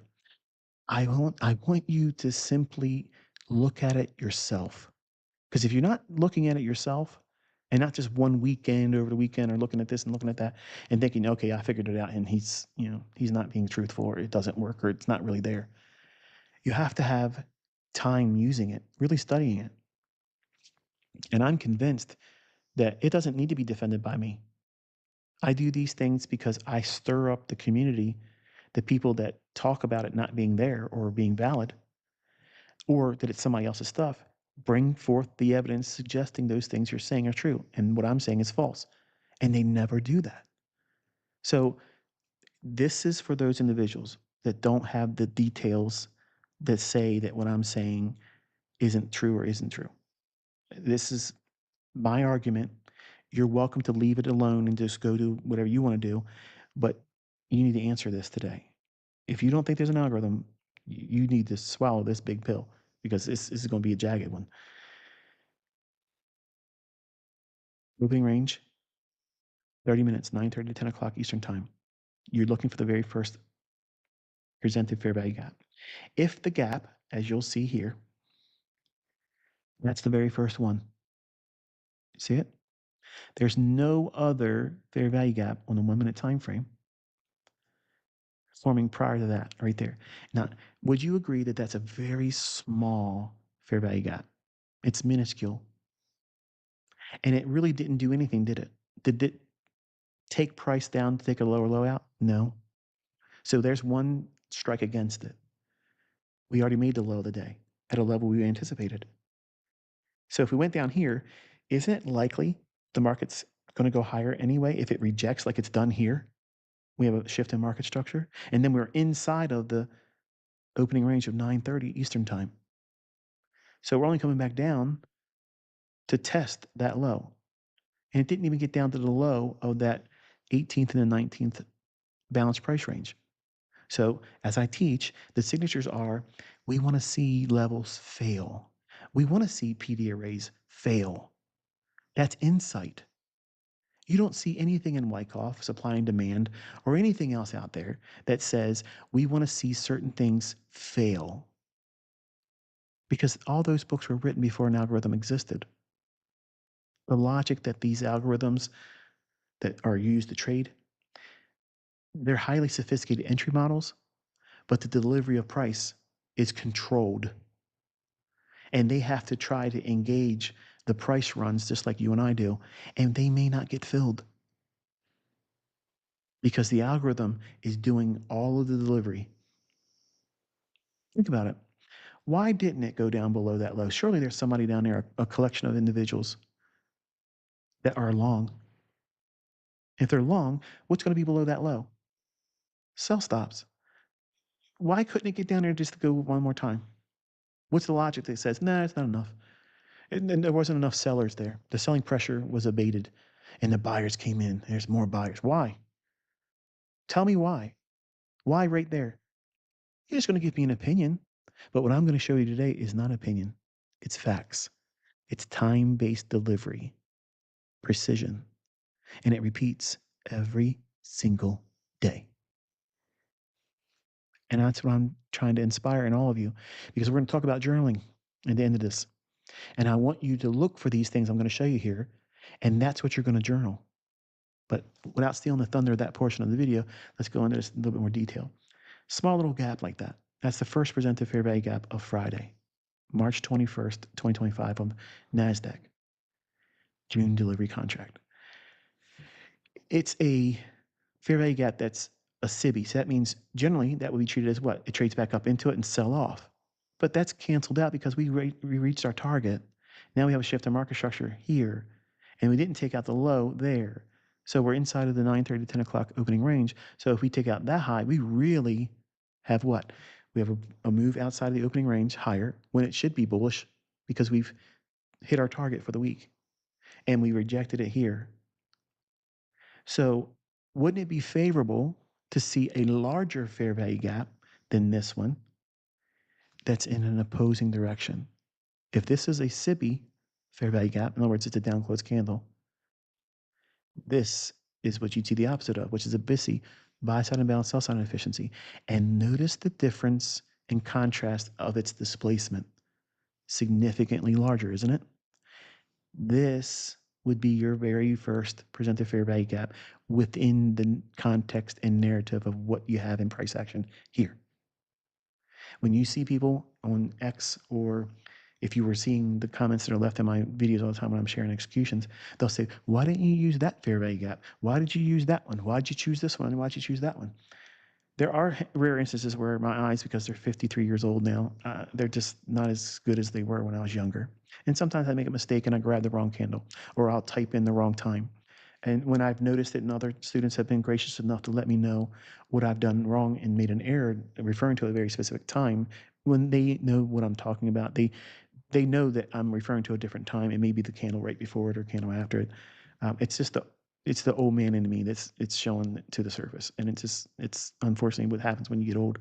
My vision isn't what it used to be, and the other times when it's not like that, this is what I'm doing. I'm looking for things that have a greater displacement. that is in the context of the narrative, what I think price is going to do. So this would be your first presented fair value gap because it's a larger displacement and much more significant than this little tiny thing here. Okay. Then the market trades above the opening range high. There's your breakout. We don't trade breakouts, but that's a break above it. We don't need it to close above it.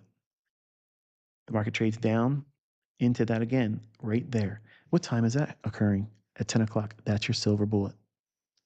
It forms every day, folks. There's never been a day where silver bullet never formed. Now, ask your mentors, ask your educators, ask whoever is a bigwig in the industry. Tell them to come forward and say that their concept forms every single day without fail.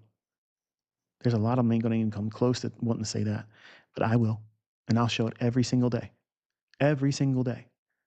My stuff doesn't stop working because it's algorithmic. It's all time-based delivery, okay? And that should already get you excited, but we ain't done yet. The market rallies again and trades into that old measuring gap. Now, because we went above it here, and we've got the narrative behind us that it's likely to trade higher now. This inefficiency that was a sell side imbalance, buy side inefficiency or measuring gap, now we can treat it as an inversion fair value gap. Look at that. Look where it's forming. I mentioned on X that you would have a lot of ideas thrown at you. Here's one of them. If you have a market that's changed gears and direction, now it's bullish. If you can get above the opening range high, and if there's liquidity that's obvious in the charts, here, this gap over here, when it was going up to run the liquidity out, that's a buy side imbalance, sell side inefficiency. But when the market changed gears, that turns this into what? A premium array in the form of an inversion fair value gap. The market goes down into the opening range high and the low of this inversion fair value gap. That was the measuring gap. So it's forming basically a pseudo market maker buy model. Okay, that's what it's basically forming. Bodies real close to inside that inversion fair value gap, but it hits the opening range high and then creates another fair value gap there, trades outside of that inversion fair value gap, comes right back down again. Here you go. This is another silver bullet inside the hour of 10 o'clock. Displaces to the upside, runs the buy side here, and trades right up into the inversion fair value gap. And we don't even need that buy side taken there for that. Those are two trades right there that are beautiful. Right away, you can see that there are times when we can use the actual opening range that the algorithm is going to refer to. It's 30 minutes, folks. It's not 15 minutes. It's not 5 minutes. It's not anything above or below 30 minutes. It's always 30 minutes. Period. Moving forward in time, here's that inversion fair value gap that was projected over here and that buy that was running off of that. Then the market retraces and trades down. And what is it doing? It's trading back inside of the opening range. I'm not saying opening range gap. It's the opening range. It's the first 30 minutes, 9:30 to 10 o'clock Eastern time. Now, I have added the Fibonacci to the opening range, low to high. That's what I did here. And I added the upper quadrant and the lower quadrant. Now, if I'm bullish on a market and it trades down inside the opening range, I'm going to be watching that upper quadrant. Oh my. Oh my. You feel that tugging in the corner of your mouth? Go ahead. Go ahead. Let Yep, it yep, happen. yep, yeah, Smile. yeah, yeah, yeah. It's fun, isn't it? That trading down into that upper quadrant of the opening Yo, range, that's the crazy. first 30 minutes of trading, 9:30 to 10 o'clock, that's algorithmic. Like that's the thing. I'm gonna try what he just showed me right here. The first 30 minutes of the opening range, first quadrant, the 75 and the 25. I'm gonna try that every day for the whole week. It's also occurring at a very specific time. Time. This is where the lunch macro begins. 11:30, right here. That starts that whole overlapping of what already has happened. What's happened already? The market traded lower from here. There's buy side resting above that. So at 11:30, whatever you've been doing, anticipate some measure of retracement and grow in the other direction. Not all the time, but the majority of the time you're going to see that. Now in this case, because we had the target reach for the week, it's probably going to go higher.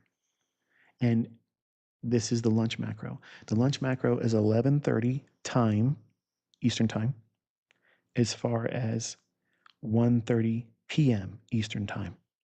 So it's a 2-hour window of time that's collectively referred to by me as the New York lunch. Okay, so by hitting the upper quadrant of the opening range, when it's bullish, you can time an entry in here to go higher. Now you can use an inversion fair value gap here. You can use a turtle soup, or you can anticipate the run back above here and trust that it will give you a fair value gap, some kind of order block. In this case, you can see very, very beautiful immediate rebalance there. And then starts to run higher. These levels are standard deviations. The standard deviation of the opening range, the first 30 minutes, 9:30, 10 o'clock.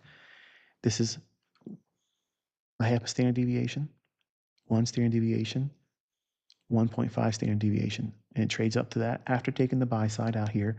Right here, beautiful delivery, algorithmic, all perfectly delivered. Now at that point, we're going to take our attention and scrub forward again. This gap here, we're going to extend it forward, but now because price is above it, I'm not going to change the color because I don't want you to lose sight of what it is I'm referring to in proximity to that. So just know that once we went above it here, this would be referred back to as a reclaimed bullish fair value gap, not a bearish fair value gap. But I want to leave it this way so that way you can follow it in the slides of my PowerPoint presentation here. That's it here, extended all the way over. So here's that run up to that standard deviation 1.5. And then one more time it bumps above it and trades down into the lunch macro ending at 1:30 p.m. And now we're creating what? The opening range, the first 30 minutes of 1:30 to 2 o'clock Eastern time. That's what sets the tone for the market structure. All of the magnificent and precision-oriented aspects that I teach, it all starts from here, 1:30 to 2 o'clock. Find that in Wyckoff. Find that in Elliott Wave. Find that in anything. It ain't there, folks. It's simply not there. Okay? The Mac Daddy, the Muriel McCoy, he's telling it to you right now. I wasn't wanting to teach all this stuff, but it's just simply fun to just twist that knife in the proverbial sides of all these people that say it isn't real, it ain't there, it's all buying and selling pressure. Really? So we have the opening range low. This is the lowest low between 1:30 p.m. Eastern time to 2 o'clock Eastern time. That's the highest high it formed. This is the time aspect. Okay, this is the parameters on time. This is the opening range low, the lowest inside that range of time. So if we were following it down here, 2 o'clock to 1:30, that's what this is showing here. It's the end of the lunch macro. So now we're anticipating another run in price action. And since we've already anticipated a reversal because we hit our weekly target, so we can anticipate what? A continuation to the upside. See how that's we work together to build a narrative based on what has happened and what's less likely to happen, or less likely for it to continue lower, because we already traded below the weekly target of the 18th and 19th bound price range, and it rejected strongly on a Friday. So now we have the opening range high, and then inside that opening range, here's your first presented fair value gap. Oh my goodness, this looks like someone's put this together. Like there's a real storyline behind all this. Uh-huh. That's what I've been trying to tell you, but I didn't want you to take my word for it. I wanted you to see it for months and years. And the folks that don't want to see it, they're in denial. They're in denial. Honestly, I'm beginning to think that it's a paid opposition now to try to dilute your attention to it. Because if they can say anything bad about me, or if they can say anything bad about the concepts, everything they've said about it is false. And I'm proving it. I'm proving it every day. So again, what are you going to do? If I never talk about it again, the cat's already out of the bag. And, to me, I think that's delicious.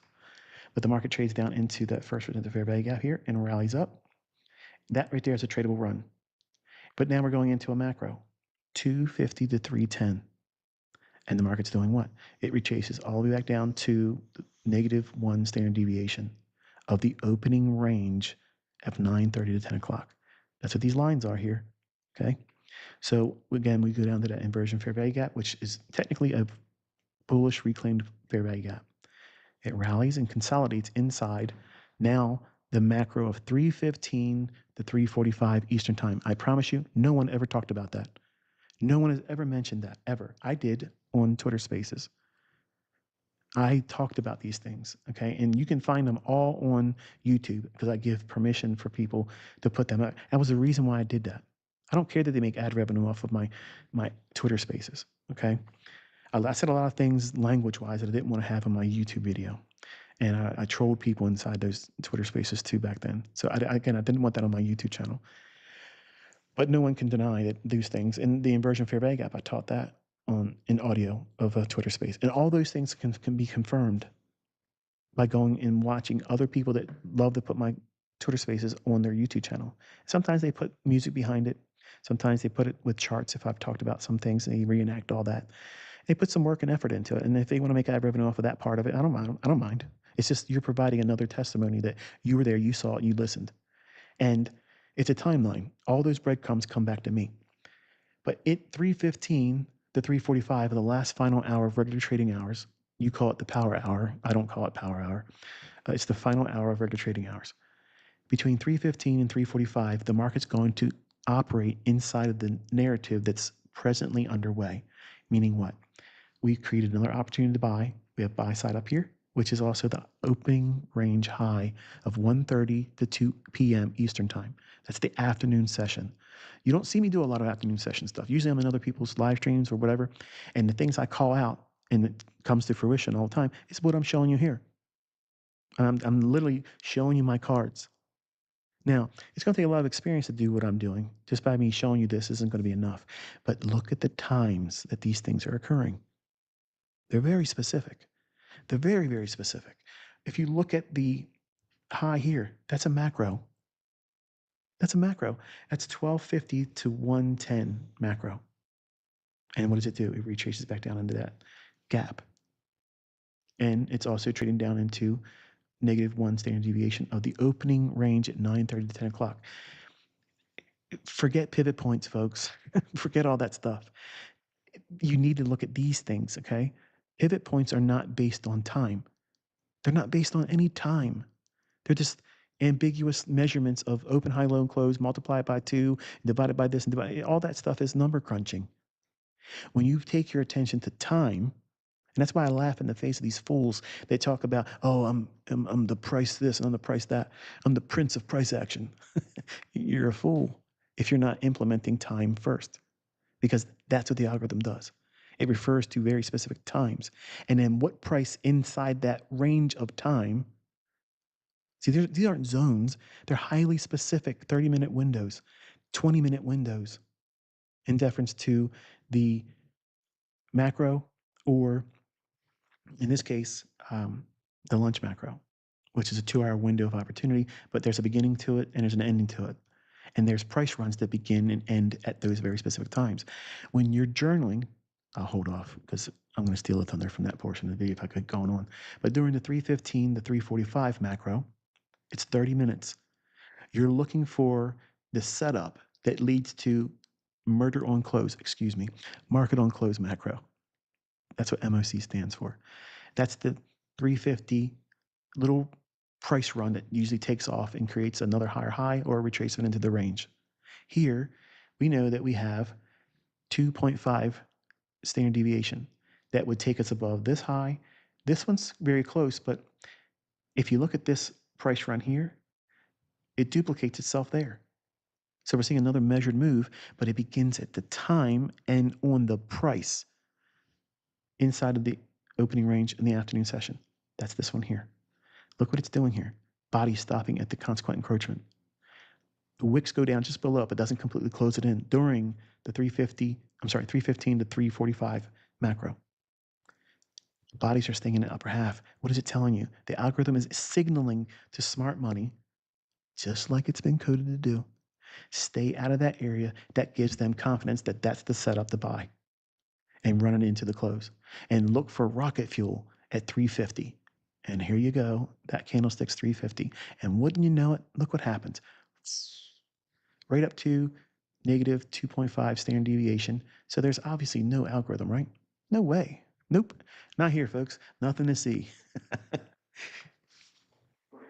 I want you to think about the power of journaling. Okay, why even do it? Well, it allows you to measure your progress on a daily and weekly basis, which is really important as a new trader, a new student, especially if you've been trading for a long time and you've had hit and miss results or have never been profitable. This is probably going to be the biggest super helpful thing to you in terms of organization, collecting and organizing your thoughts, building your model, refining, encouraging yourself. All those things are beneficial from the power of journaling. So by measuring progress daily and weekly, to encouraging yourself when you feel like you're in a stagnant position or you're in drawdown and you're just simply not doing things right and you feel like everything's different than what you expected it to be, you're going to want to be cheerleaded. And you need to encourage yourself when you do things in your journal. Never talk negative. And when you find those points in your journal where you've done it well in the past, go back and visit them again. And you'll say, oh, wow, I did that. I did those very things and I saw that happen. It worked. It cancels out the negative thoughts about what you're feeling. When you do something wrong, it feels like, oh, this is broken. It doesn't work anymore. And if you don't have experience to lean on or a community that tells you, listen, it's normal for you to feel that way, but keep walking forward with the information. The data will support and show you that it works. It isn't going to work 100%. Nobody has a 100% strike rate. Nobody has. If there ever was going to be somebody that has one, it's me. And it ain't going to be me ever because there's always manipulation. There's always some kind of intervention that I can't see coming. And then there it is. And I'm also human.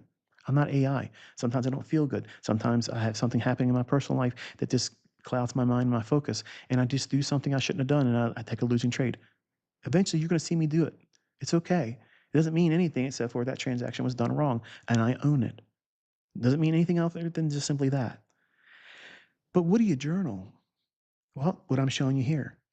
If you're not doing these things in your chart, looking for the signatures of the algorithm, if you're not looking for it, you're never going to be proving that there's something to the things I'm teaching. You'll just eventually quit and go watch some guy that has an indicator and hopefully he spoon feeds you and gives you setups. That's what you're really looking for in the beginning. Give me a handheld opportunity to follow and copy you. That's what I wanted too. I wanted that because I was intimidated by losing all the time as a very beginning student, as 20-year-old Michael. I didn't know what I was doing. So you're going to journal like this. You're going to go through the charts after the fact and put the times that I'm showing you here. They're always the same. They never change.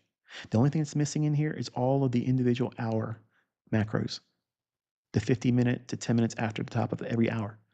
Mark every one of them, and you're going to start seeing the turning points in the marketplace are happening there. And when you understand the narrative and where the market's likely to go, nothing will surprise you. You're not going to be surprised. You're going to have a whole level of comfort, and you'll be able to hold trades longer. One of the biggest questions I get all the time is, how are you able to hold on to trades like that? I would be shaken out by this or that. I'm using this type of information here. It's not found in books. It's not found in educators. Now, it's going to be in Amazon books now. And the low class, low character individuals are going to pretend that they figured it out or they founded some garbage that's really my concepts. Okay, you see them. They're in my X all the time, spamming my comment section. But look at their posts. It's order blocks. It's fair value guess. That's my stuff, folks. That's my stuff. And they're just rebranding it. You didn't found anything. You didn't discover anything. You're just parroting and trying to put a new name and spin on something so that way you can be a character in the industry. Learn how to do it well. Okay, there's no shame in saying that you learn from the stuff I put out there. Most of you haven't paid for it now. Wouldn't it be wonderful to just put down all that stuff, this image-based argument you're having an arm wrestling match with me? I don't want to say that I learned from you. Well, I understand because I make a very, very uncomfortable position for people that sell my content. I'm comfortable being in a position where you think I'm a fraud. I'm comfortable being in a position where you say, he's never won the Robbins Cup. Because when you sell my information and my mentorship and my name's attached to it, because that's the only thing that's really going to sell it for you, they're going to think, oh yeah, why would I buy that? That guy, didn't he do this and didn't he not do that? Right. And that's why I do exactly what I'm doing. But I'm also twisting that knife every day in that Telegram channel, aren't I? Here's where it's going to go. Here's how it's going to move. And here's my trade. Boom. What are you going to do with that? I'm holding you right at the very razor's edge. And if you believe in the concept because you've been with me a long time, it's fun watching me. If you're brand new, you're uncomfortable. This guy doesn't have any track record. He doesn't want to show us information. He doesn't want to give us. Listen, don't. I could fabricate anything that's happened in the past. Anyone can do that. They do it all the time with my FX books. You can get a white label broker and put a fake broker, fake trades in there, and make that thing look like it's a real account, and you look like you're amazing. That doesn't mean anything. Trade live. Call it live. Everything before it happens. Everything should be explained beforehand. That's what I'm doing. I'm doing it in a manner where you don't need to see a live account. You don't even need to see a demo account. You don't need to see any of that stuff. Because if I don't know what I'm talking about, I'm going to fail miserably in front of all of you. And look at what everybody's seeing. Isn't it fun? It's delicious, isn't it? Everybody wants me to do this, and I'm going to do the opposite, and you're all still watching me. It's beautiful, isn't it? It's poetry. So you're going to be also marking every macro, every 20-minute interval. That's the first 10 minutes after the top of the hour and the first or the last 10 minutes prior to the top of the hour. So they're always hour, 50-minute to new hour, 10 minutes after. So that 20-minute window, that's a macro. You want to record that in all of your charts. Well, not all your charts, but in the 1 and 5 minute chart, that's where you should have it. And anywhere else, you shouldn't need it. And the 30-minute opening ranges. For the morning session, it's 9:30 a.m. to 10 a.m. And in the afternoon session, it's 1:30 p.m. to 2 p.m. Eastern time. They don't change, okay? They're always going to be static. And the first presents a fair value gap inside of both of those opening ranges. And then obviously the opening range gaps, which I'm not including here, but you want to back test all this. Mark up your PD arrays like I've done here. And this is very, very slim and not really bloated with a lot of stuff. But look how beautiful it is. These are the things I have on my little notepad, right here. That's the stuff I have written down. You ask to see it all the time because I don't want to teach this. I don't want to teach it because you're going to see a level and say, what is that? And because I won't answer you, you'll get mad at me. So to avoid it, I just never wanted to share it. So you're going to document how price runs form at these times with the very PD arrays that it forms. And by seeing it repeating over and over again by repetition, you'll start spotting these things are always occurring. And when you start seeing it, it's all time-based and it's going to the PD arrays that I teach. That's coded. Smart money's looking for these same things. Okay, I promise you, they're not using indicators. I promise you, these individuals are not looking at indicators. They're looking at time and price. It's this type of thing they're looking for. Not this exactly, but this is the language I created so that way it gets real, real close. Closer than anybody else has ever got before. And where do they run to? What objective do they reach for? That's your standard deviations on the opening ranges. And then, was there any drawdown in any setup that formed? How much of a drawdown? How long did the time require for that setup to pan out? Or how long did it stay in profit before eventually stopping you out? You journal all those things and you keep data on that. And then you also, you look for these things in terms of how much time and what time the run completed. And you're going to start seeing these signatures and time repeat over and over and over again. There's really no more lessons I'm going to give publicly, either in books or video, that have anything to do with time. This is all you're going to get from me. There are so much more to it, but I'm not going to teach it anymore than what I've shown you here. If you stick to what I've shown here time-wise here and start looking for all the price runs and what PD arrays that form the price runs, you will learn by repetition how to be a better tape reader and read price action better. It's not a promise that you're going to make money. It means that you're going to be more comfortable in your skin watching these candlesticks form and trust where they're likely to go. That in and of itself is not profitable trading or consistently profitable trading. There's a huge gap and chasm between that point of your development and that. But you're never going to get there unless you start. And that means journaling, taking the information that I'm showing you here, all the time aspects that I've talked about here today, include them on your chart. If you're not recording them, I watch my students sometimes live stream, and they're very inconsistent. Sometimes they'll talk about a macro time, other times they don't even mention them at all. And sometimes they're not even looking at it. And if they would have done so, it would have kept them from being offside on the trades. I'm not going to go in and correct any of my students. Number one, it's rude. Two, it's not my trade. And they're going to learn by doing it wrong, not by me telling them you're doing that wrong. That creates codependency. That's why I don't give you the entries. That's why I don't give you the stop losses. I'm not going to do that. I don't want to sit there and have the concern about a trade's outcome when I don't have it as the trader. But then I will have it. I will absorb your scared anxiety about the outcome of the trade, because I'm going to be thinking all these people are watching me. They're worried about this, that, and I'm not focusing on price action, am I? I'm focusing on your emotions. That's why I don't do it that way. I teach it perfectly. Before it happens, this is what you're looking for. This is what it should do. It shouldn't do that. And it's going to go here. If I don't know what I'm doing, I'm going to fail. Have I? It's beautiful. It's art. And I'm having a great deal of fun. And it's almost like medicine for me. And I love doing it. But a lot of times, honestly, I don't even want to be in the Telegram channel. I'm in a lot of pain.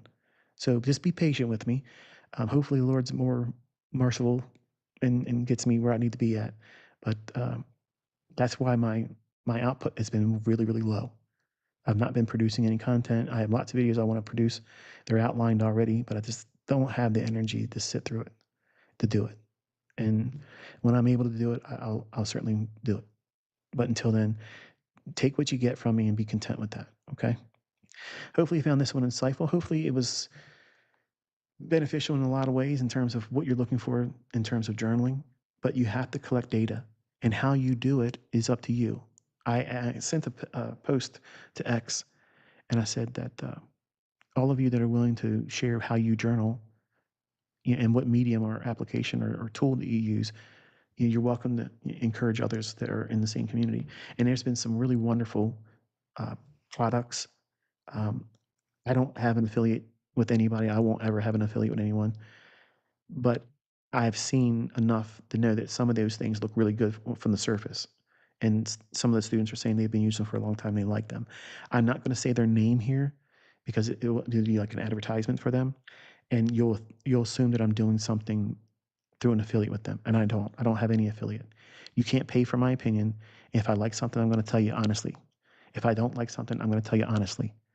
And that way, everything's the same with me. Whatever I say, I stand on it. And if my opinions matter to you, hopefully you can respect that, because I avoid having any confusion about whether I'm getting paid for my opinion about something. But this is going to be it for this one. And until I talk to you next time, Lord willing, be safe.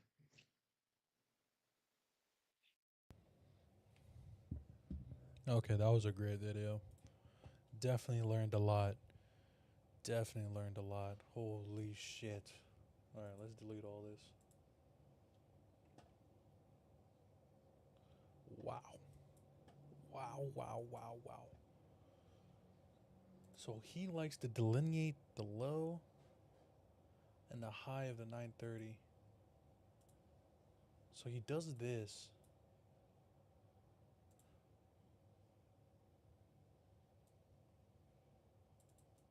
Wow, okay. Excuse me. Let's look at this one.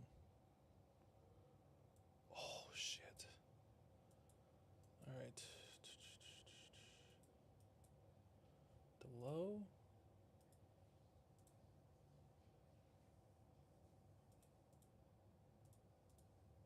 And the high.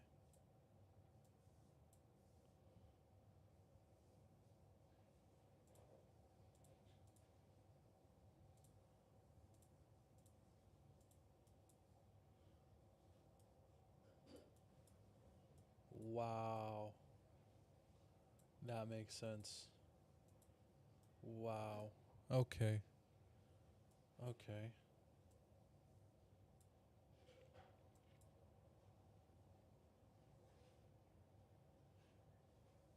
And then you have your macro.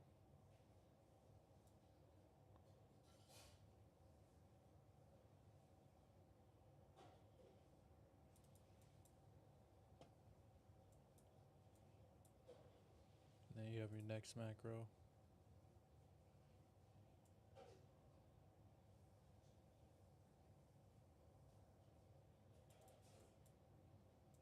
Okay.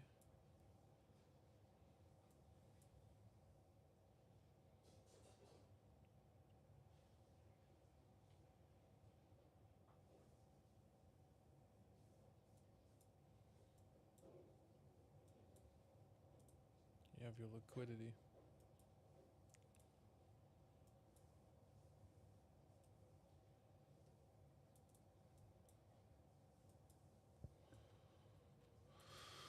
Shit.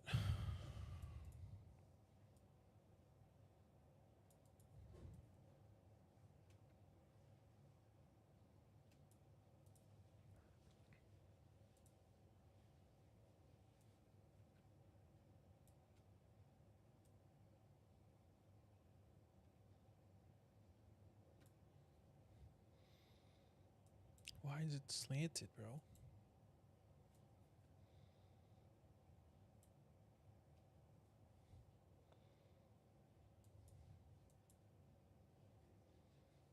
Boom. Macro. Oh. So when the macro hits, boom. This is your sell side. Okay. All right. As soon as it takes this low, boom. That's it. This is the market maker shift. So as soon as it does that, boom. Shift. Boom. Your order block. Right here. This is your order block. Boom. Keeps going down. Boom. Retracement. Another order block. The bodies of the candles. But no. It would have to be this. It would have to be this inverted. It would have to be that. That'll be your inversion. And then as soon as it hits the middle port, boom. Executes. And then you got your lunch hour macro, which is 11:50 to 12 a.m. to 12:10.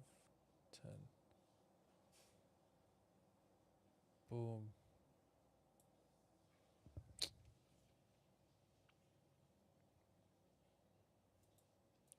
And then you have your next macro right here. Boom. Trades right into this immediately. Immediately, and then rejects. Takes out the low. And then it uses this 10 a.m. candle right here. And it uses the 10 a.m. candle as an inversion for the 1 o'clock macro. The end of the lunch is 11:30 to 12 p.m. End of lunch is 1:30 to 2 o'clock.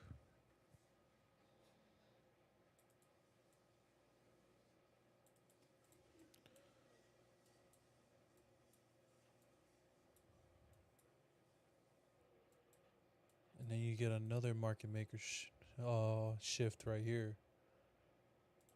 By the way, at this low being violated, as soon as the low is violated, it uses this imbalance to the tick to continue going lower.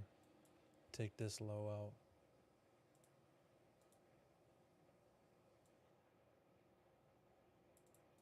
Price consolidates for the rest of the day.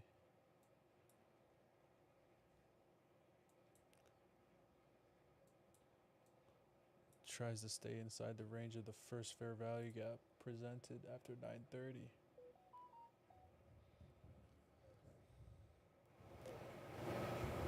Oh, I got you.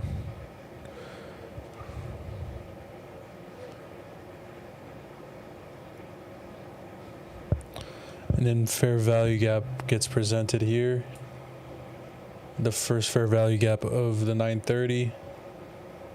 Right here. Oh, shit. And then it stays in there. Oh, shit. Okay. All right. All right. I didn't even know you were listening. Oh, shit.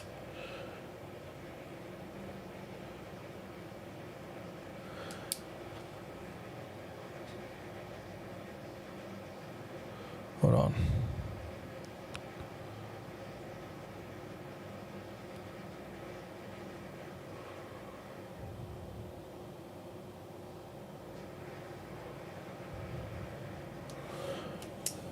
All right, and then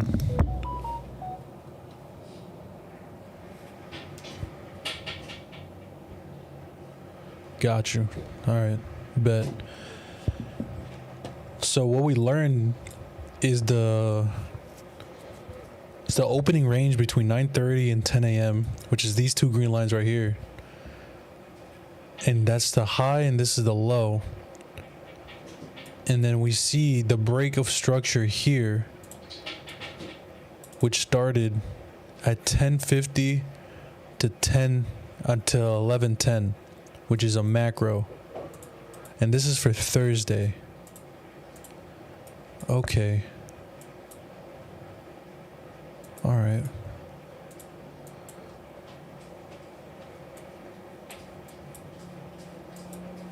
I don't know why she's clean, but okay.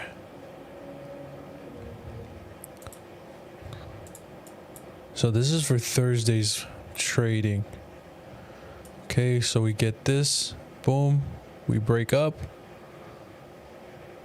After something right here happens.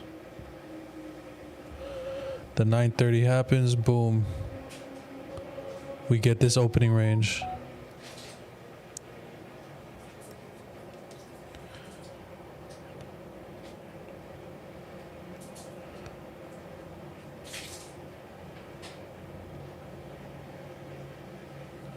Oh, fuck, man.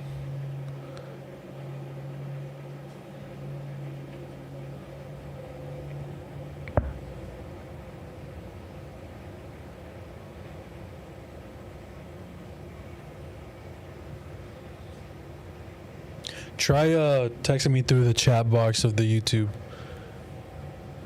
All right? Because you're texting from a group chat. So you're sending everyone messages. So just text me to the chat. All right, right here. Text me through the chat of the live stream, and I'll be able to see it. All right, so, all right, boom. All right. 7 a.m.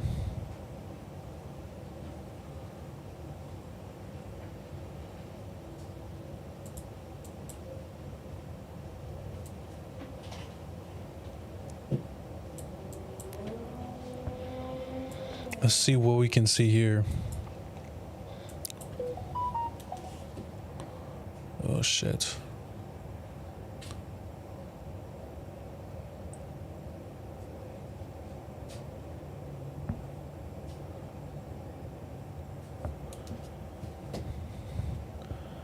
All right. Okay. All right, and we're gonna start from 7 a.m. Let's see what we can see here and why price wanted to fall. Okay. All right, so it would start here from 7 a.m. of New York, not New York, Europe, which is 2 a.m. All right, so 2 a.m. starts, boom. We break structure here. As soon as we break structure, we make a gap. All right, we make a gap right here. And then as soon as we make a gap, price likes to enter inside of the gap halfway. We extend that through time. Boom. Executable here. Boom. Start taking the low. We took the low. Then it starts to retrace for the next macro, which is at 250 to 310. 250 to 310. Boom. As soon as we do that, I gotta turn off my phone.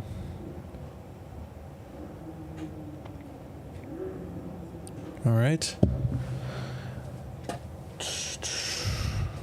So we do this. This is our macro. All right, so I want to pay attention to this. All right, so see how price consolidates, expands, and then it breaks down a low, a short-term low. This is where the market maker shift happens. Okay, this is where it happens here. This is where it tells you, and it happens at 2 a.m.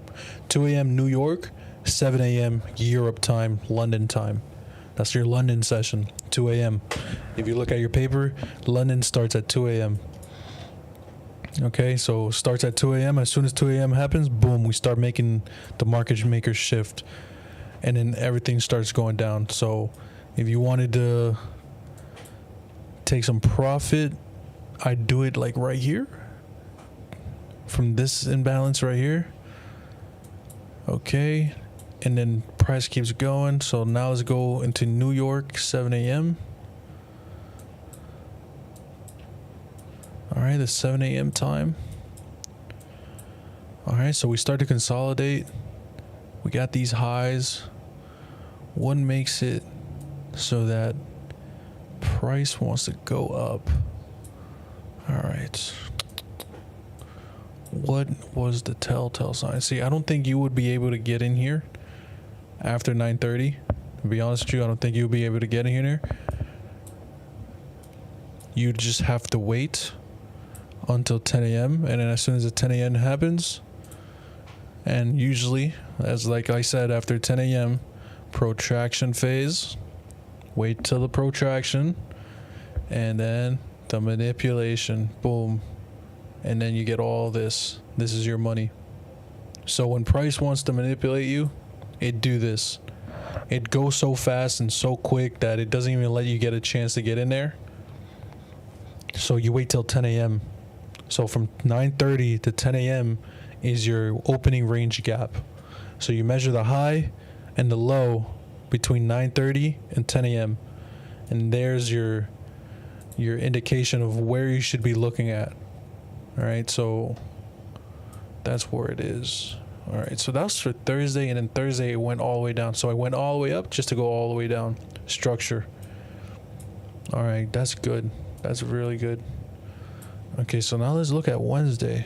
Well, how can we see Wednesday right here? How would we see Wednesday of last week? What time is it? 5:13. All right, so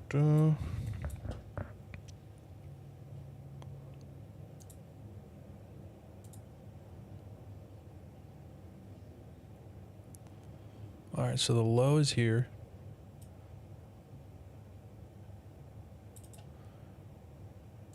And a 10 a.m. high is here. Okay. Now we have our structure. Let's do the 1 minute. Because I want you to see every candle every 1 minute. Every candle right here is 1 minute. Okay. So we let this opening range happen. We throw up our fib. And we see this. Okay. And we wait for the 50% of this opening range. So once we go up and then down to the 50% of our range, that's our entry. Anything less is more of a discounted price. All right. So just like how every single time I've been telling you, 10 a.m. is the new start of the 4 hour. All right. Protraction. and then you go up. And this distance right here, if you just do that, 140 pips. So if you just delineate and say, I want 100 points out of the market or 120 points out of the market, boom. That's all I'm getting for it. And if I can delineate where I'm going and how I'm doing it, boom, that's how we're going to do it. All right. So I'm just showing you something that is probably foreign right now. It's really foreign. And I haven't broken anything down yet. But all I'm just telling you to do is go for each day between 9:30 and 10 a.m. and find the opening range of this. And then you just mark that and then throw up your fib and see what happens. Because that's what we're going to do. We're gonna redo everything he taught us in the live stream. I mean, hold on. All right, so this is the high and this is the low.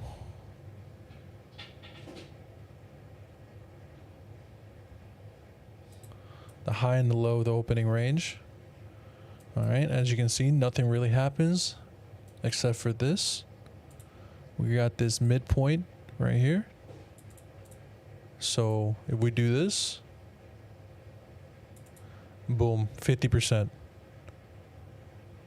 So let's say you said, okay, I know at least we're going to go to hit the 50% of this range. Boom. That's 136 points. But you're going to have to weather through all of this. But let's say you only want 100. Boom. Exactly 100. And then that's all you clock in is 100 points. But if you want to hold it till we hit the 50%, you're going to have to weather a lot of movement until we get there, which is until like 2:50 p.m. of the next hour, of like the next 5 hours. So I would I'd pick my days. And what is this, Tuesday? Yeah, that's Tuesday. So now let's look at Monday. See what we could have done on Monday and figure out the opening ranges of that. Because I'm gonna apply this. This is new. He hasn't taught this opening range thing. He's taught everything else that he's shown on the video in older videos. Yes.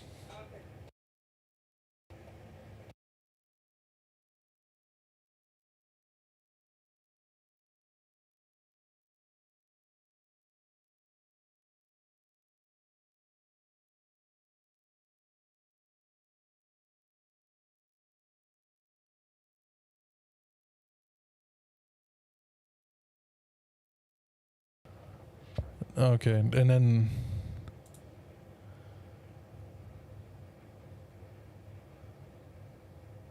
all right, so boom, 11:30, 9:30, and then the 10 a.m. right here.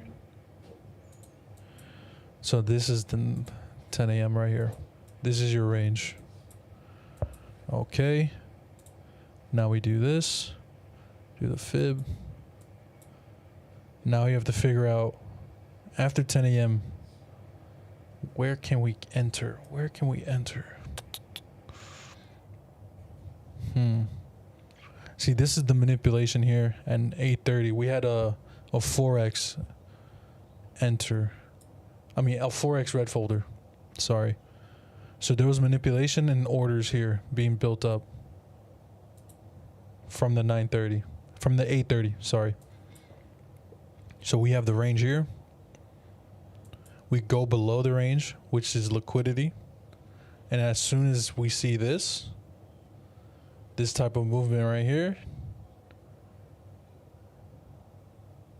Okay. This would be our break of structure right here. The break of structure would be here or here. Why? I'm looking at these highs right here. Okay, this is what I'm looking for. I'm looking for short-term highs that have been aggressively broken. And the one that I'm looking at is this one, because look at this range right here. From here to here. That range from here to here is what I'm looking at. Very aggressive. Very aggressive. So that's what I'm looking at right here. And then anything right here in this movement, I would be a buyer. Okay. All right. So we're going to move into another video. It's going to be a much older video.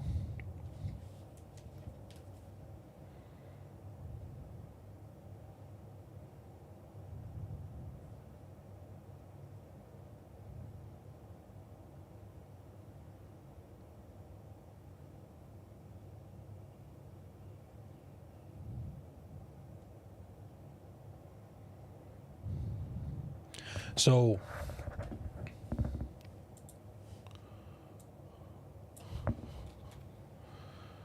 all right, so hold on. Let me show you how to, like, if you want to talk, go through here and there should be a chat box right here. And you can talk to me through here. So you can talk to me through here, okay? Off to the right side, chat box. If it appears to you. All right, so what else? ICT, boom. We're gonna watch one more video, which we're gonna continue the. This is where you're supposed to, like, look at how you're supposed to study. All right, so you see this more 2016 ICT private mentorship core content. This is where you start. Well, I've been going on for a while now, and this is where we're at. We're in month 3. All right. They have a lot of. All right. So right now he's gonna show you time frame selection, defining setups for your model. So this is very important.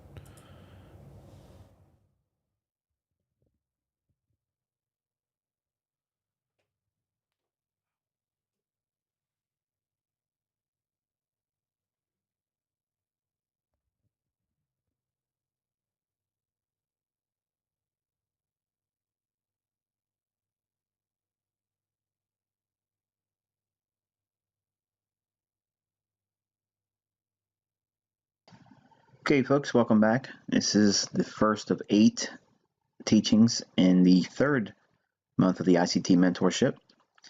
And this topic is going to be specifically dealing with the time frame selection and defining setups for your model. Okay, for time frame selection, there's a couple things that we break down in general ideas and terms. For the monthly chart,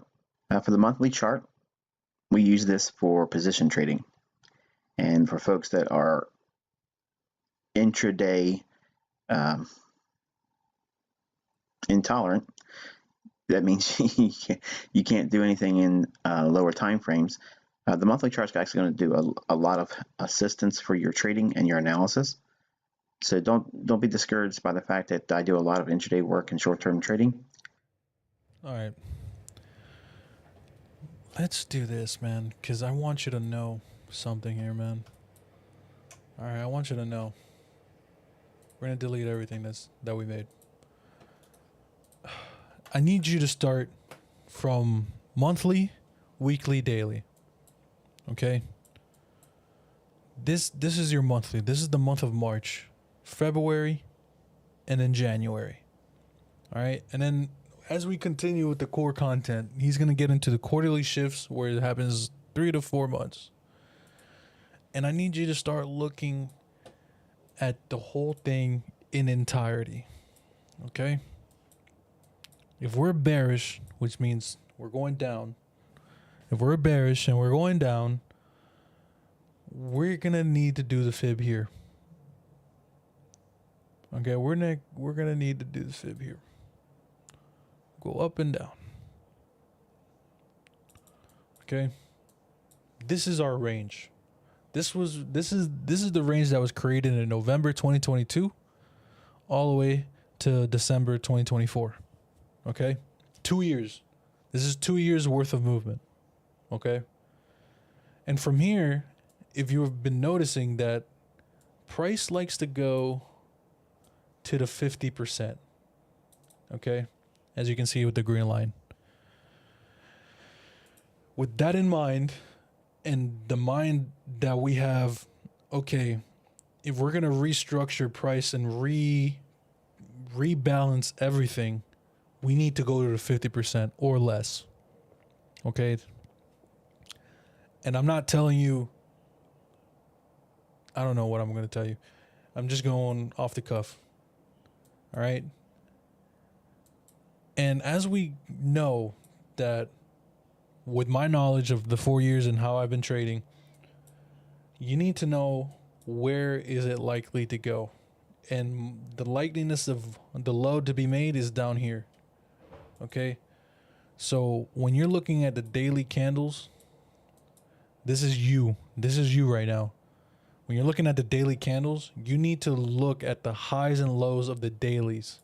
All right? So you go on to 1 hour, and as you're separating the days, right, you need to go from 12 a.m. to 12 a.m. every single time. This is something that you have to know, okay, because that's where the banks are putting their money. All right, so this is the low of the day for Thursday, okay? This is the high of the day for Thursday, all right? No, that's wrong. Okay? So that's how price operates.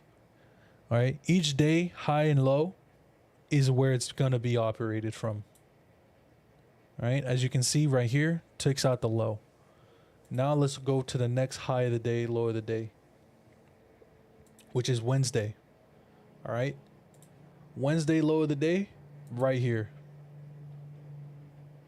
The low of the day of Wednesday.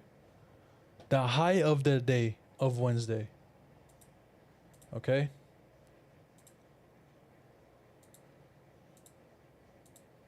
These are where the money is sitting for the banks. Okay? This is where the money is sitting for the banks. That's why I told you to delineate highs and lows and separate the days from 12 a.m. to 12 a.m. Okay? Because there's a protraction phase that happens after 12. And then boom, we get this. Protraction phase after 12. And then boom, we get this. Protraction phase down before 12. And then we get this. Okay? And that's like a cookie cutter concept where we know that after 12 a.m., before 7 a.m., there's going to be a protraction phase, as you see.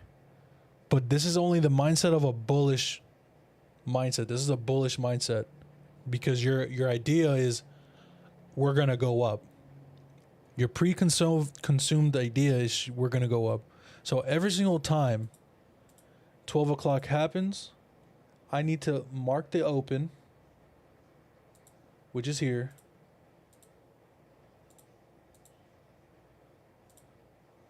All right, so I highlight my mouse over 12 a.m.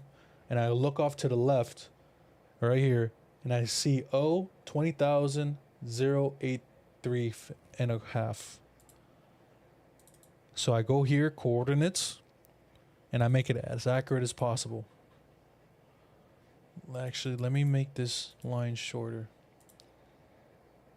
Make it right here because we're going to do that. Yeah. 83 and a quarter. 83 and a half. All right. We're going to make this red. Red for sells. All right.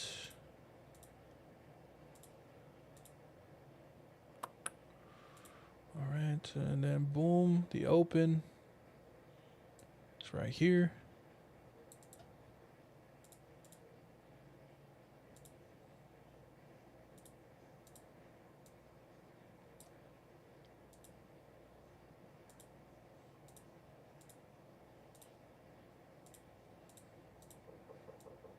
Boom. Oh, they ordered pizza. All right. And then now we get this. Okay. We know that the protraction phase happens after 12 a.m. Okay. Any low that's made after 12 a.m. is just a protractionary phase to get a discounted price to go up to make the high of the day. So these price action creates the candle of the daily candle. That's what it's doing. Okay. You're creating the body of the candle that is here. Okay. As you see right here, you're creating the body. You're creating the body of the candle, of the daily candle, is why you would see this. All right. And not everything is going to be, perfect. Right. See, like this one changed. This one said the protractionary phase is up just to go down. So that takes more wherewithal of like practice and repetitiveness in order for you to understand what is going on here. Okay. And then you get the high of the day. And then you got the low of the day. All right. So we know the high of the day has liquidity. And look, takes the liquidity, takes its time, and breaks down. It creates the high of the day again at 10 a.m. And then boom, it goes right down. All right. So what it's doing, yes, we're in a consolidation, so it's kind of fickle. And this week is FOMC. So FOMC means that the Federal Reserve is either cutting interest or increasing interest or neutralizing interest. So it's not going to be perfect. It's not going to be perfect price action, is what I've noticed. And that's what he says also. I go off of what he says. I don't go off of anyone else, because anyone else that's teaching you this, they come from this. They come from him. So now we're delineating the low of the day and the high of the day. So that's how you're supposed to practice. This is me practicing with you. This is what you do all the way till whenever you can't see candles anymore, and you do it on the 1 minute, on the 1 hour chart, and then you slow down, and then you go on a 15-minute chart, 5-minute chart, 1 minute chart, and you see how the structure gets built, and you see how the structure breaks down.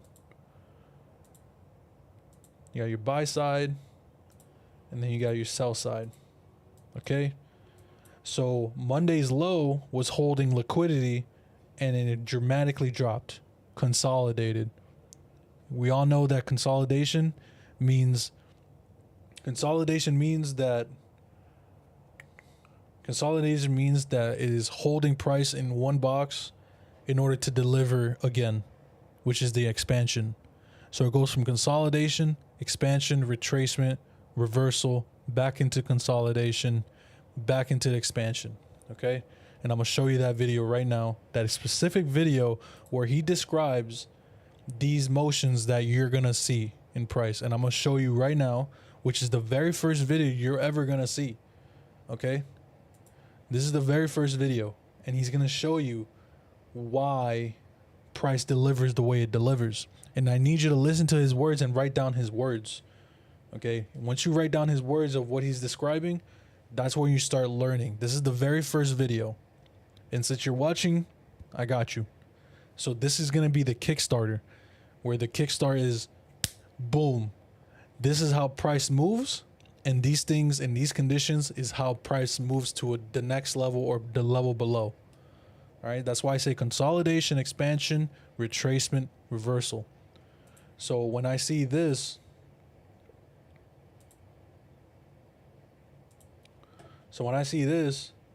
and I start highlighting consolidation, expansion, reversal / retracement. So reversal and retracement, they go hand in hand, because it's all about perspective. Okay, it's all about perspective. So we go expansion, right?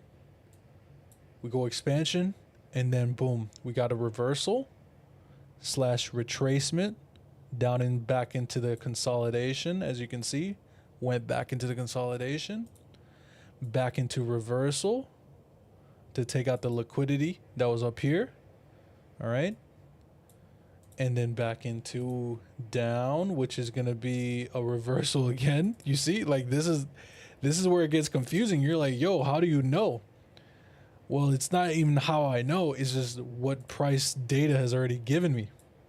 Okay, price gave me this data. All right. So now that price is within a range here, and you also have to add time. I'm just physically showing you how these things look, right? So this whole thing right here could be considered a reversal, the whole thing altogether, because we're dealing with this. Now, if I put it on a 4 hour, now you don't see those things. You don't see it. You just see one movement down, right? And then it goes down all the way down here, takes the liquidity. All right, it goes all the way down. All this movement right here, it goes all the way down. And then green, we'll make this green for up. And it goes all the way up. See that? Everything starts from a consolidation. Okay, and this is our consolidation right here. So notice how price consolidates, as we saw in the 1 hour. Expansion, reversal, takes the liquidity out of the consolidation, as you can see here with the red shaded box. The red shaded box tells me we went down, all the way down, and take out the liquidity down here. Okay, that's how money gets generated. That's how money gets generated. Okay, because people have the belief that it's gonna keep going up with this green box. This green box tell people, oh, we're gonna keep going up, and anytime it goes down, we're gonna buy more. And then you get trap, and then it hits you on your stop loss down here. Hits your stop loss right here. And then you're done. You're done for the day. Okay? So he's gonna show you all these things. The expansion, consolidation, retracement. Just follow his words. It's gonna be difficult to understand. I'm not gonna lie to you. Let me increase the quality real quick. It's going to be a 20-minute video, and then I think we're done.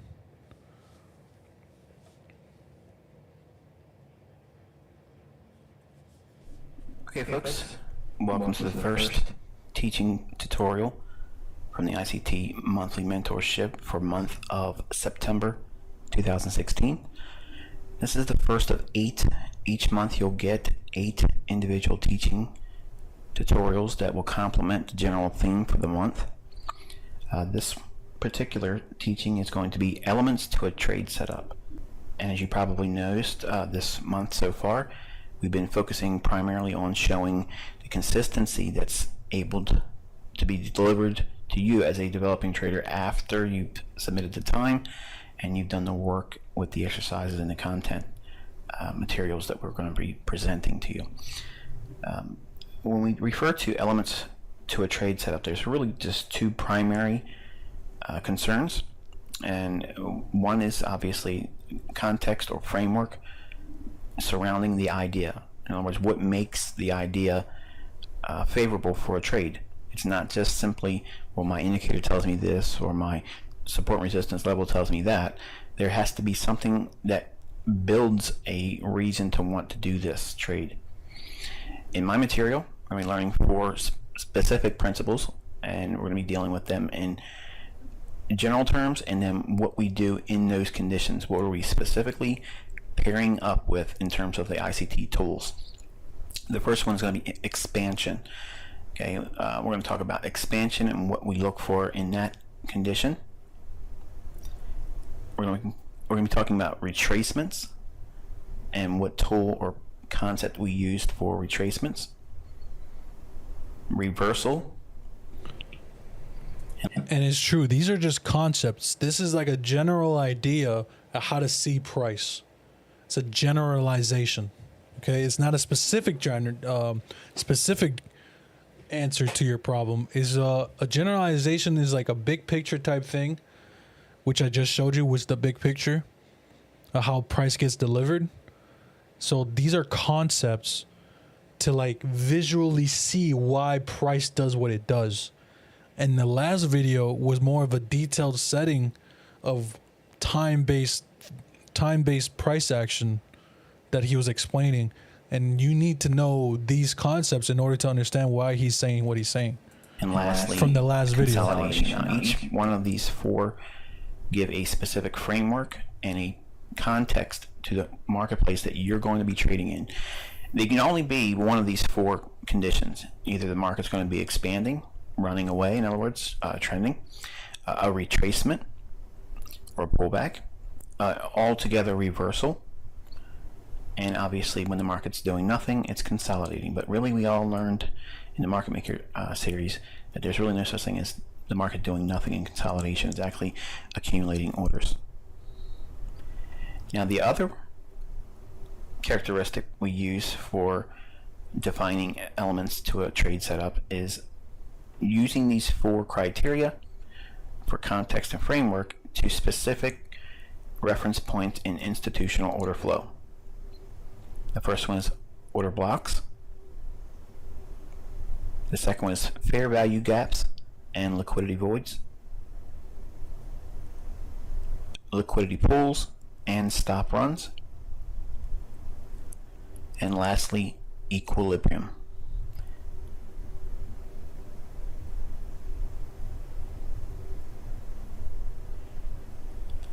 Now, understanding those two characteristics together will give you a greater understanding of market efficiency paradigm, how the smart money interprets price, and how they influence the general populace or the speculative uninformed money. It's going to be a rather illuminating tutorial, actually. You're going to be able to look at the marketplace with an expectation of knowing what tool to apply based on what the market's providing you right now. It only takes a second or two to look at the marketplace, determine, okay, what characteristic are we trading in? So that way you can build a context or framework on how you're going to approach the marketplace. Sometimes you'll have right away an issue where you can say, I'm not going to do anything because the market's consolidating. I am going to be waiting. The other three conditions are going to be providing you an opportunity to take action relative to the tools that we couple with those conditions or context.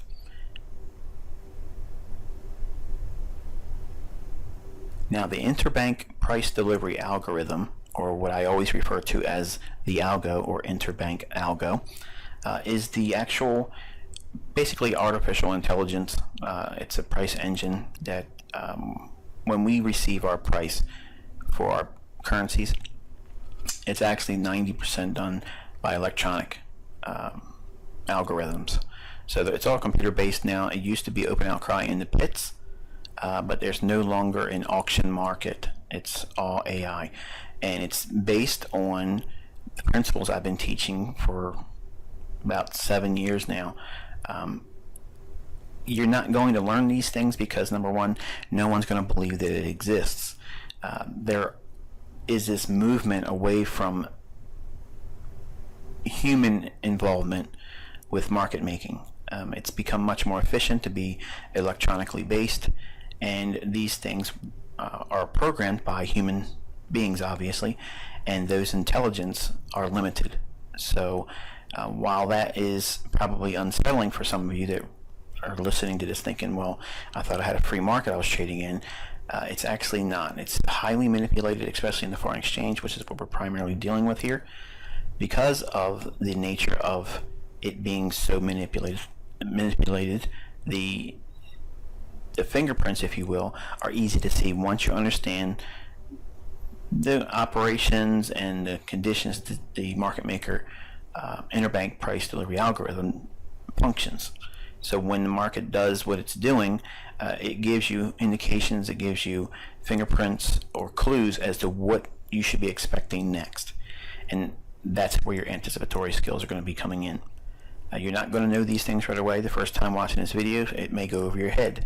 But for some of you that have already went through the prerequisites, I believe, that are in my free tutorial section on my website, if you haven't gone through the Sniper series, Precision Trading Concepts, and the Market Maker series yet, you're going to need those. Okay, so don't be discouraged if you hear some terms in here that go over your head, because they're all taught in those 3 tutorial series for free. It's a lot of material over there, so dig into not only the stuff you're getting in this curriculum with the mentorship, but fill in the space when I'm not giving you content with the free tutorials. Those 3 tutorials, and I'm going to say what they are. Okay, so what he's talking about is this. I got to show you too. He said precision trader. It's all in the bottom half. All right, so it's going to be market maker right here. ICT market maker Forex series. Forex precision trading right here. Scout sniper basic field guide series right here. So those 3, I went over those 3 at least twice or 3 times. They're very short, but some of them, these are, especially the market maker Forex series right here. This is short. This is like, I think like 2 hours worth of 4 hours worth of content. All right, this is 4 hours worth of watching. All right, 4 hours worth of time. And then the market maker premier course, which is very, oh my God. I'm telling you right now, this is very important for you to look at. Okay? This is why I tell you to do 12 to 12, is because of this. And he's going to tell you 12 to 12 on this core content also. But this core content is very different from this. All right? This is about, I would say about 4 hours to 6 hours worth of content. All right, so altogether, with just those 2 playlists, this is about 10 hours, 12 hours worth of watching. Okay, so that's why I'm telling you, like, yo, like, if you can spare 2 to 3 hours each day, you're compounding interest of knowledge. Okay, you're compounding interest. And if you want to sacrifice sleep, like I do, I would do it too. I'd sacrifice sleep. And then the scout sniper, which is very dense. This is the most densest amount of content right here. This is very dense content right here. This is about like 6 to 8 hours worth of content. So now we're at 20 hours before we get into this. But I'm showing you this one video because this one video is going to show you how price delivery happens. Okay, that's the most important thing I want to show you. It's like he's going to show you this concept real nicely. I think is really good because I had to watch this video more than 3 times to really understand it and have the experience in order to see what price does. And at 6 o'clock, we're going to see the opening gap of 6 o'clock, and we're going to see how that happens, okay? They are, which is in about 13 minutes. Market Maker series, Precision Trading Concepts, and the Sniper series.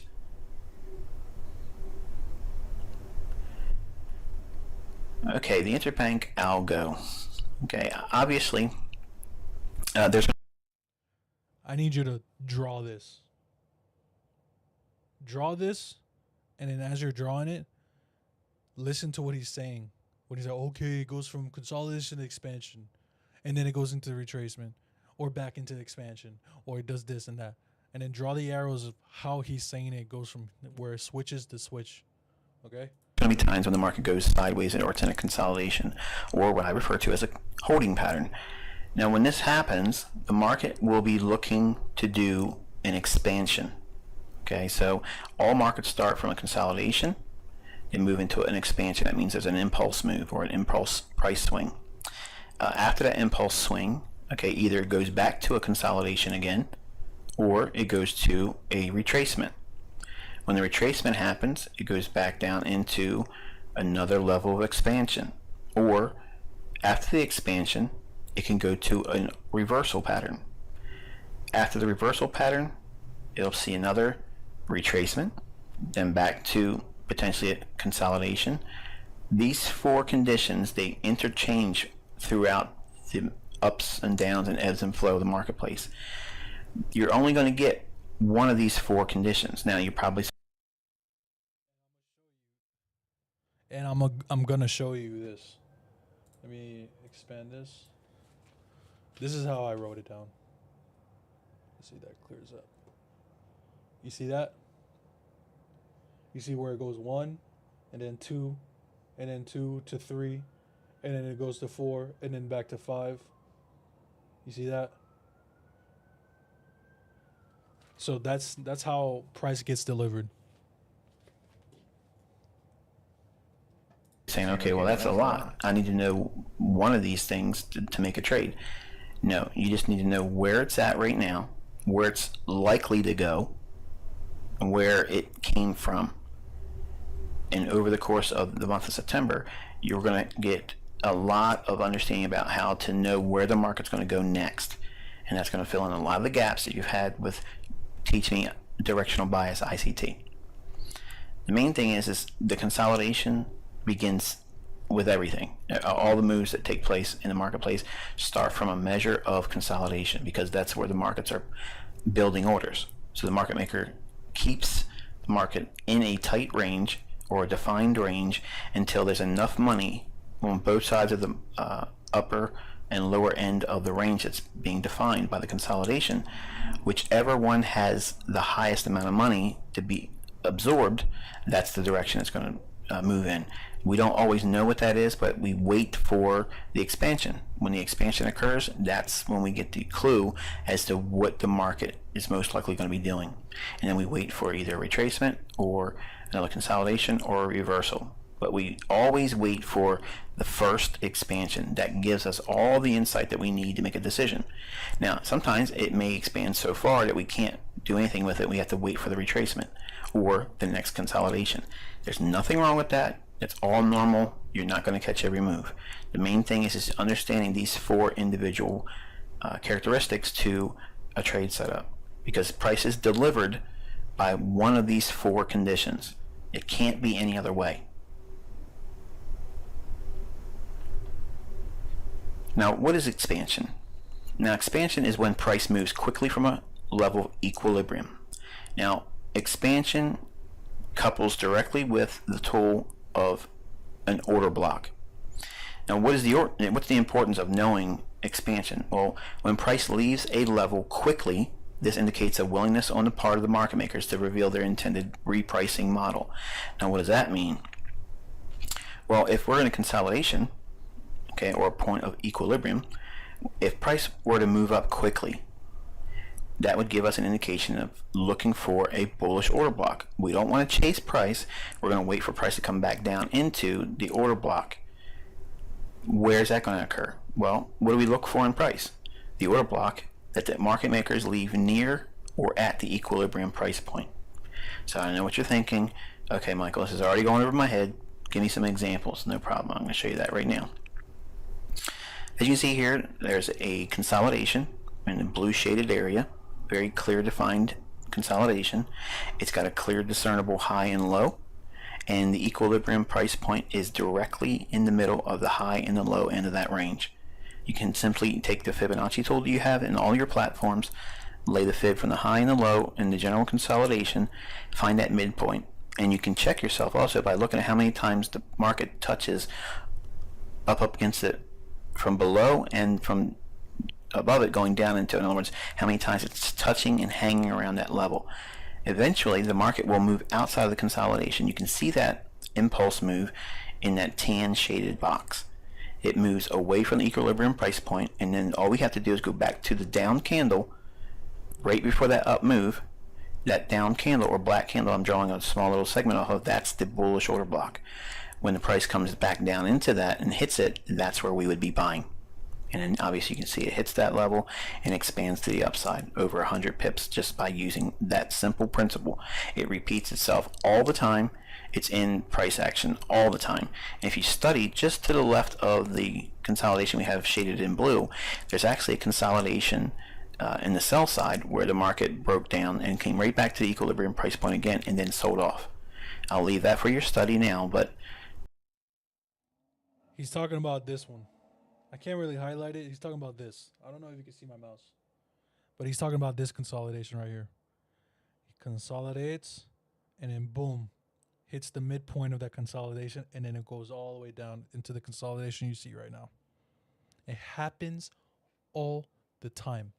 And it happens right here also. This small consolidation. It goes up, goes down into the midpoint of this consolidation, and then boom, it goes right back up. So consolidation is very important to understand. Very important. Consolidation, knowing what it looks like, knowing how it works, is what's going to make you money. And if you can hold yourself from the NASDAQ or whatever you're going to trade, and you pick a specific amount of points or pips you're going to want to catch, you're going to make money all the time. You're going to make money all the time. It's not going to be 100%. It's probably going to be 80 to 70% of the time. We're going to move over to the next characteristic. Now, you're not in the 50% bracket. Now you're entering the 2-3% bracket of the people who are successful. If you understand this. Of a trade setup. The next one is a retracement. Now, what is a retracement? Retracement is when price moves back inside the recently created price range.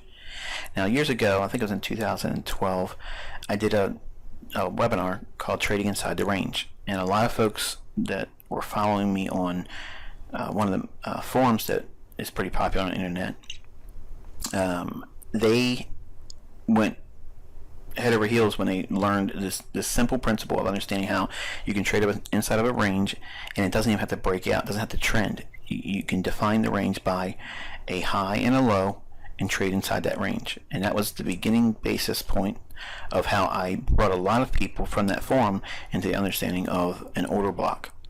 The order block was introduced in the Sniper series tutorial on my website, but prior to that, I just gave indications and clues about what an order block was without actually really referring to or spelling it out for everyone. What's the importance of the retracement? Well, when price returns inside a recent price range, this indicates a willingness on the part of the market makers to reprice to levels not efficiently traded for fair value. When we're thinking retracement, the go-to is for ICT tools, we're looking for liquidity gaps and liquidity voids. When we look for price, when we see run-ups real quick and run-downs in price, in other words, real quick rallies up or real quick rallies down in price, many times that range that's created will want to come back in and close that in. And I'll give you an example of what that looks like now. Okay, this is an example of a retracement. As you can see here, the orange shaded area, we had a real quick sudden movement away from a price level, and that quick sudden movement creates what we call as a liquidity void. In other words, as the market drops aggressively like that, there's going to be pockets where the price wasn't actually delivered on every available price level in that range. It moved too quickly, it skipped, or it created gaps.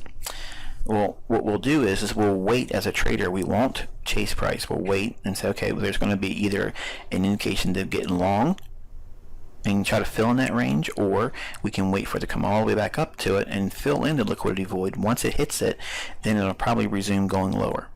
And that's what we're looking for in terms of a liquidity void. So we've covered 3 conditions. The next one is the reversal. The reversal is when price moves the opposite direction the current direction is taken in. So if we are looking for reversals, we're directly coupling that with an ICT tool of liquidity pools. Now, what's the importance of it? When the price reverses direction, it indicates the market makers have ran a level of stops and a significant move should unfold in the new direction. What do we look for in price? The liquidity pools just above an old high and just below an old low. Okay, and we're looking at examples of reversals here. Every X indicates where stops would be, and the market goes just above those levels and it rejects and goes the other way, or it goes just below those levels where there's an X and rejects and goes the other way. Look how many times there's so many opportunities just on this one chart, and it's on a pair I don't really like to trade, the US versus the Swissy. This pair is real choppy. It tends to have a lot of this type of price action, so it has a characteristic that is very favorable if you're into type of trading like this. Turtle soups and false breaks are really good in this Swissy.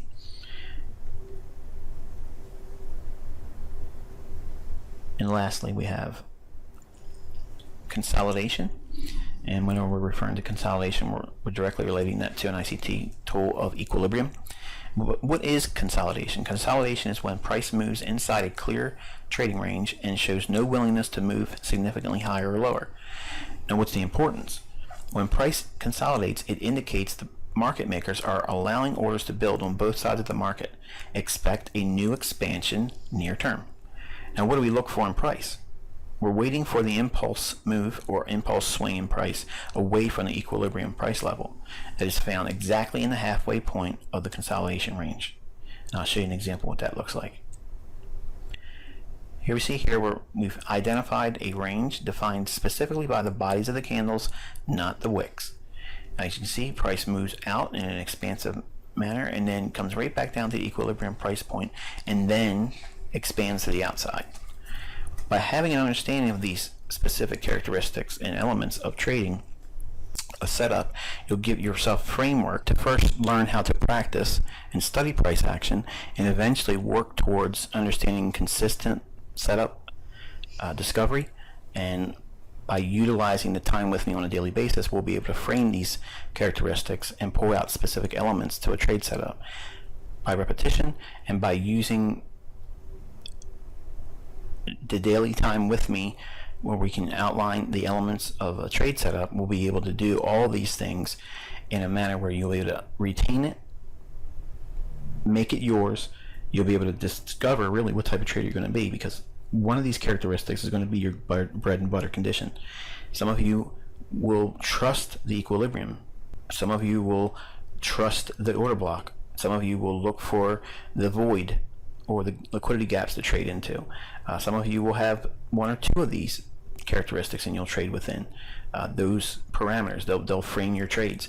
Some of you will eventually grow into understanding all of them and be universal, but don't think that you have to have all of them well known and under your belt before you're actually consistent, because you can just find one element as we described here. If we just find one for you, just for you, one, you can start being consistently profitable in your trading.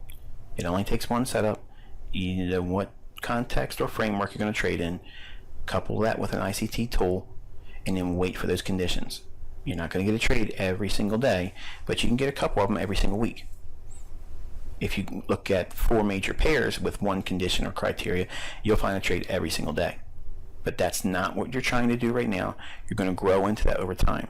But for now, just go through your charts and try to look at all the examples that's already happened in the left side of your chart and outline them individually based on the characteristics and elements that we've identified here in this teaching. Until next time, I wish you good luck and good trading. Okay, now let's see what's happened with the new opening gap. Holy, look at that gap. Are you looking at this? Look at this gap. Look at this. Look at this. Look at that, bro. Look at this gap. This is a gap, okay? So this lets me know that it wants to go up. Okay. This is good. All right, we're done. We're done here. We're done here, man. Holy. All right, so, fuck. This is gonna be good. This is gonna be good. Wait until 12 o'clock hits today. We're gonna see what's up. We're gonna see what's up. Yep. This is gonna be perfect. All right. Well, I'm pretty much done. We're done. 6 o'clock. This is the new opening gap. Oh yeah, and also try to copy everything you see off to the right side. Try to copy all these if you want. This is what I look at. I sometimes look at Microsoft. I sometimes don't. But I definitely do look at Bitcoin, but I only look at Bitcoin at a higher time frame. I don't like looking at a smaller time frame. I like looking at a higher time frame. That's just my opinion. For me, this is just gonna go down. This is going down all the way. This is going all the way down here, man. Yeah, because it has to offset all this. All this price action has to be offsetted. Yeah. Yep. Dude, if we see $10,000 of Bitcoin, that's gonna be crazy. If we see Bitcoin in this consolidation right here, this is where people are saying Bitcoin is gonna stop. If we can see Bitcoin down here, I'm buying. I'm not putting all my money in there. I'm putting at least 50% of all my money in there. At least 50% or 70. I don't even know, because once we get into digital currency, that's gonna be different. It's gonna be different as fuck, bro. But yeah, so now we learned a lot. We learned a lot today. Make sure you do your 12 a.m. to 12 a.m. high and low of the day, high and low of the day, high and low of the day. Look at what looks like a consolidation. Highlight that. See how it reacts at the midpoint of the consolidation when it goes up. That's also very important. And that's pretty much it. Like, that's how much I can just give you. Like, see this consolidation, the midpoint, boom, hits it just off the 2 days. Just off the 2 days. And then you got an order block right here, right under it. Just like how you said. Boom. Happens all the time. Every single day. Happens all the time. Happens all the time. Happens all the time. All you have to do is study. Study, write, study, write, study, write. And then you get on a chart, look for it, look for it, look for it, look for it. Okay? Look for that shit. Don't stop. Don't stop. Just keep looking. Just keep looking. And you'll be fine. You'll be fine. See, you could be part of this. I could have been a part of this, but I'm learning just as much as you are. See, that's the break of structure that he talks about in the first video we saw. This is buy side, this is sell side, boom, gets into it, and then it starts to break down. Holy, that's crazy. I should have been a part of that. Okay. All right. Yeah, that's it. I'm out. Ski.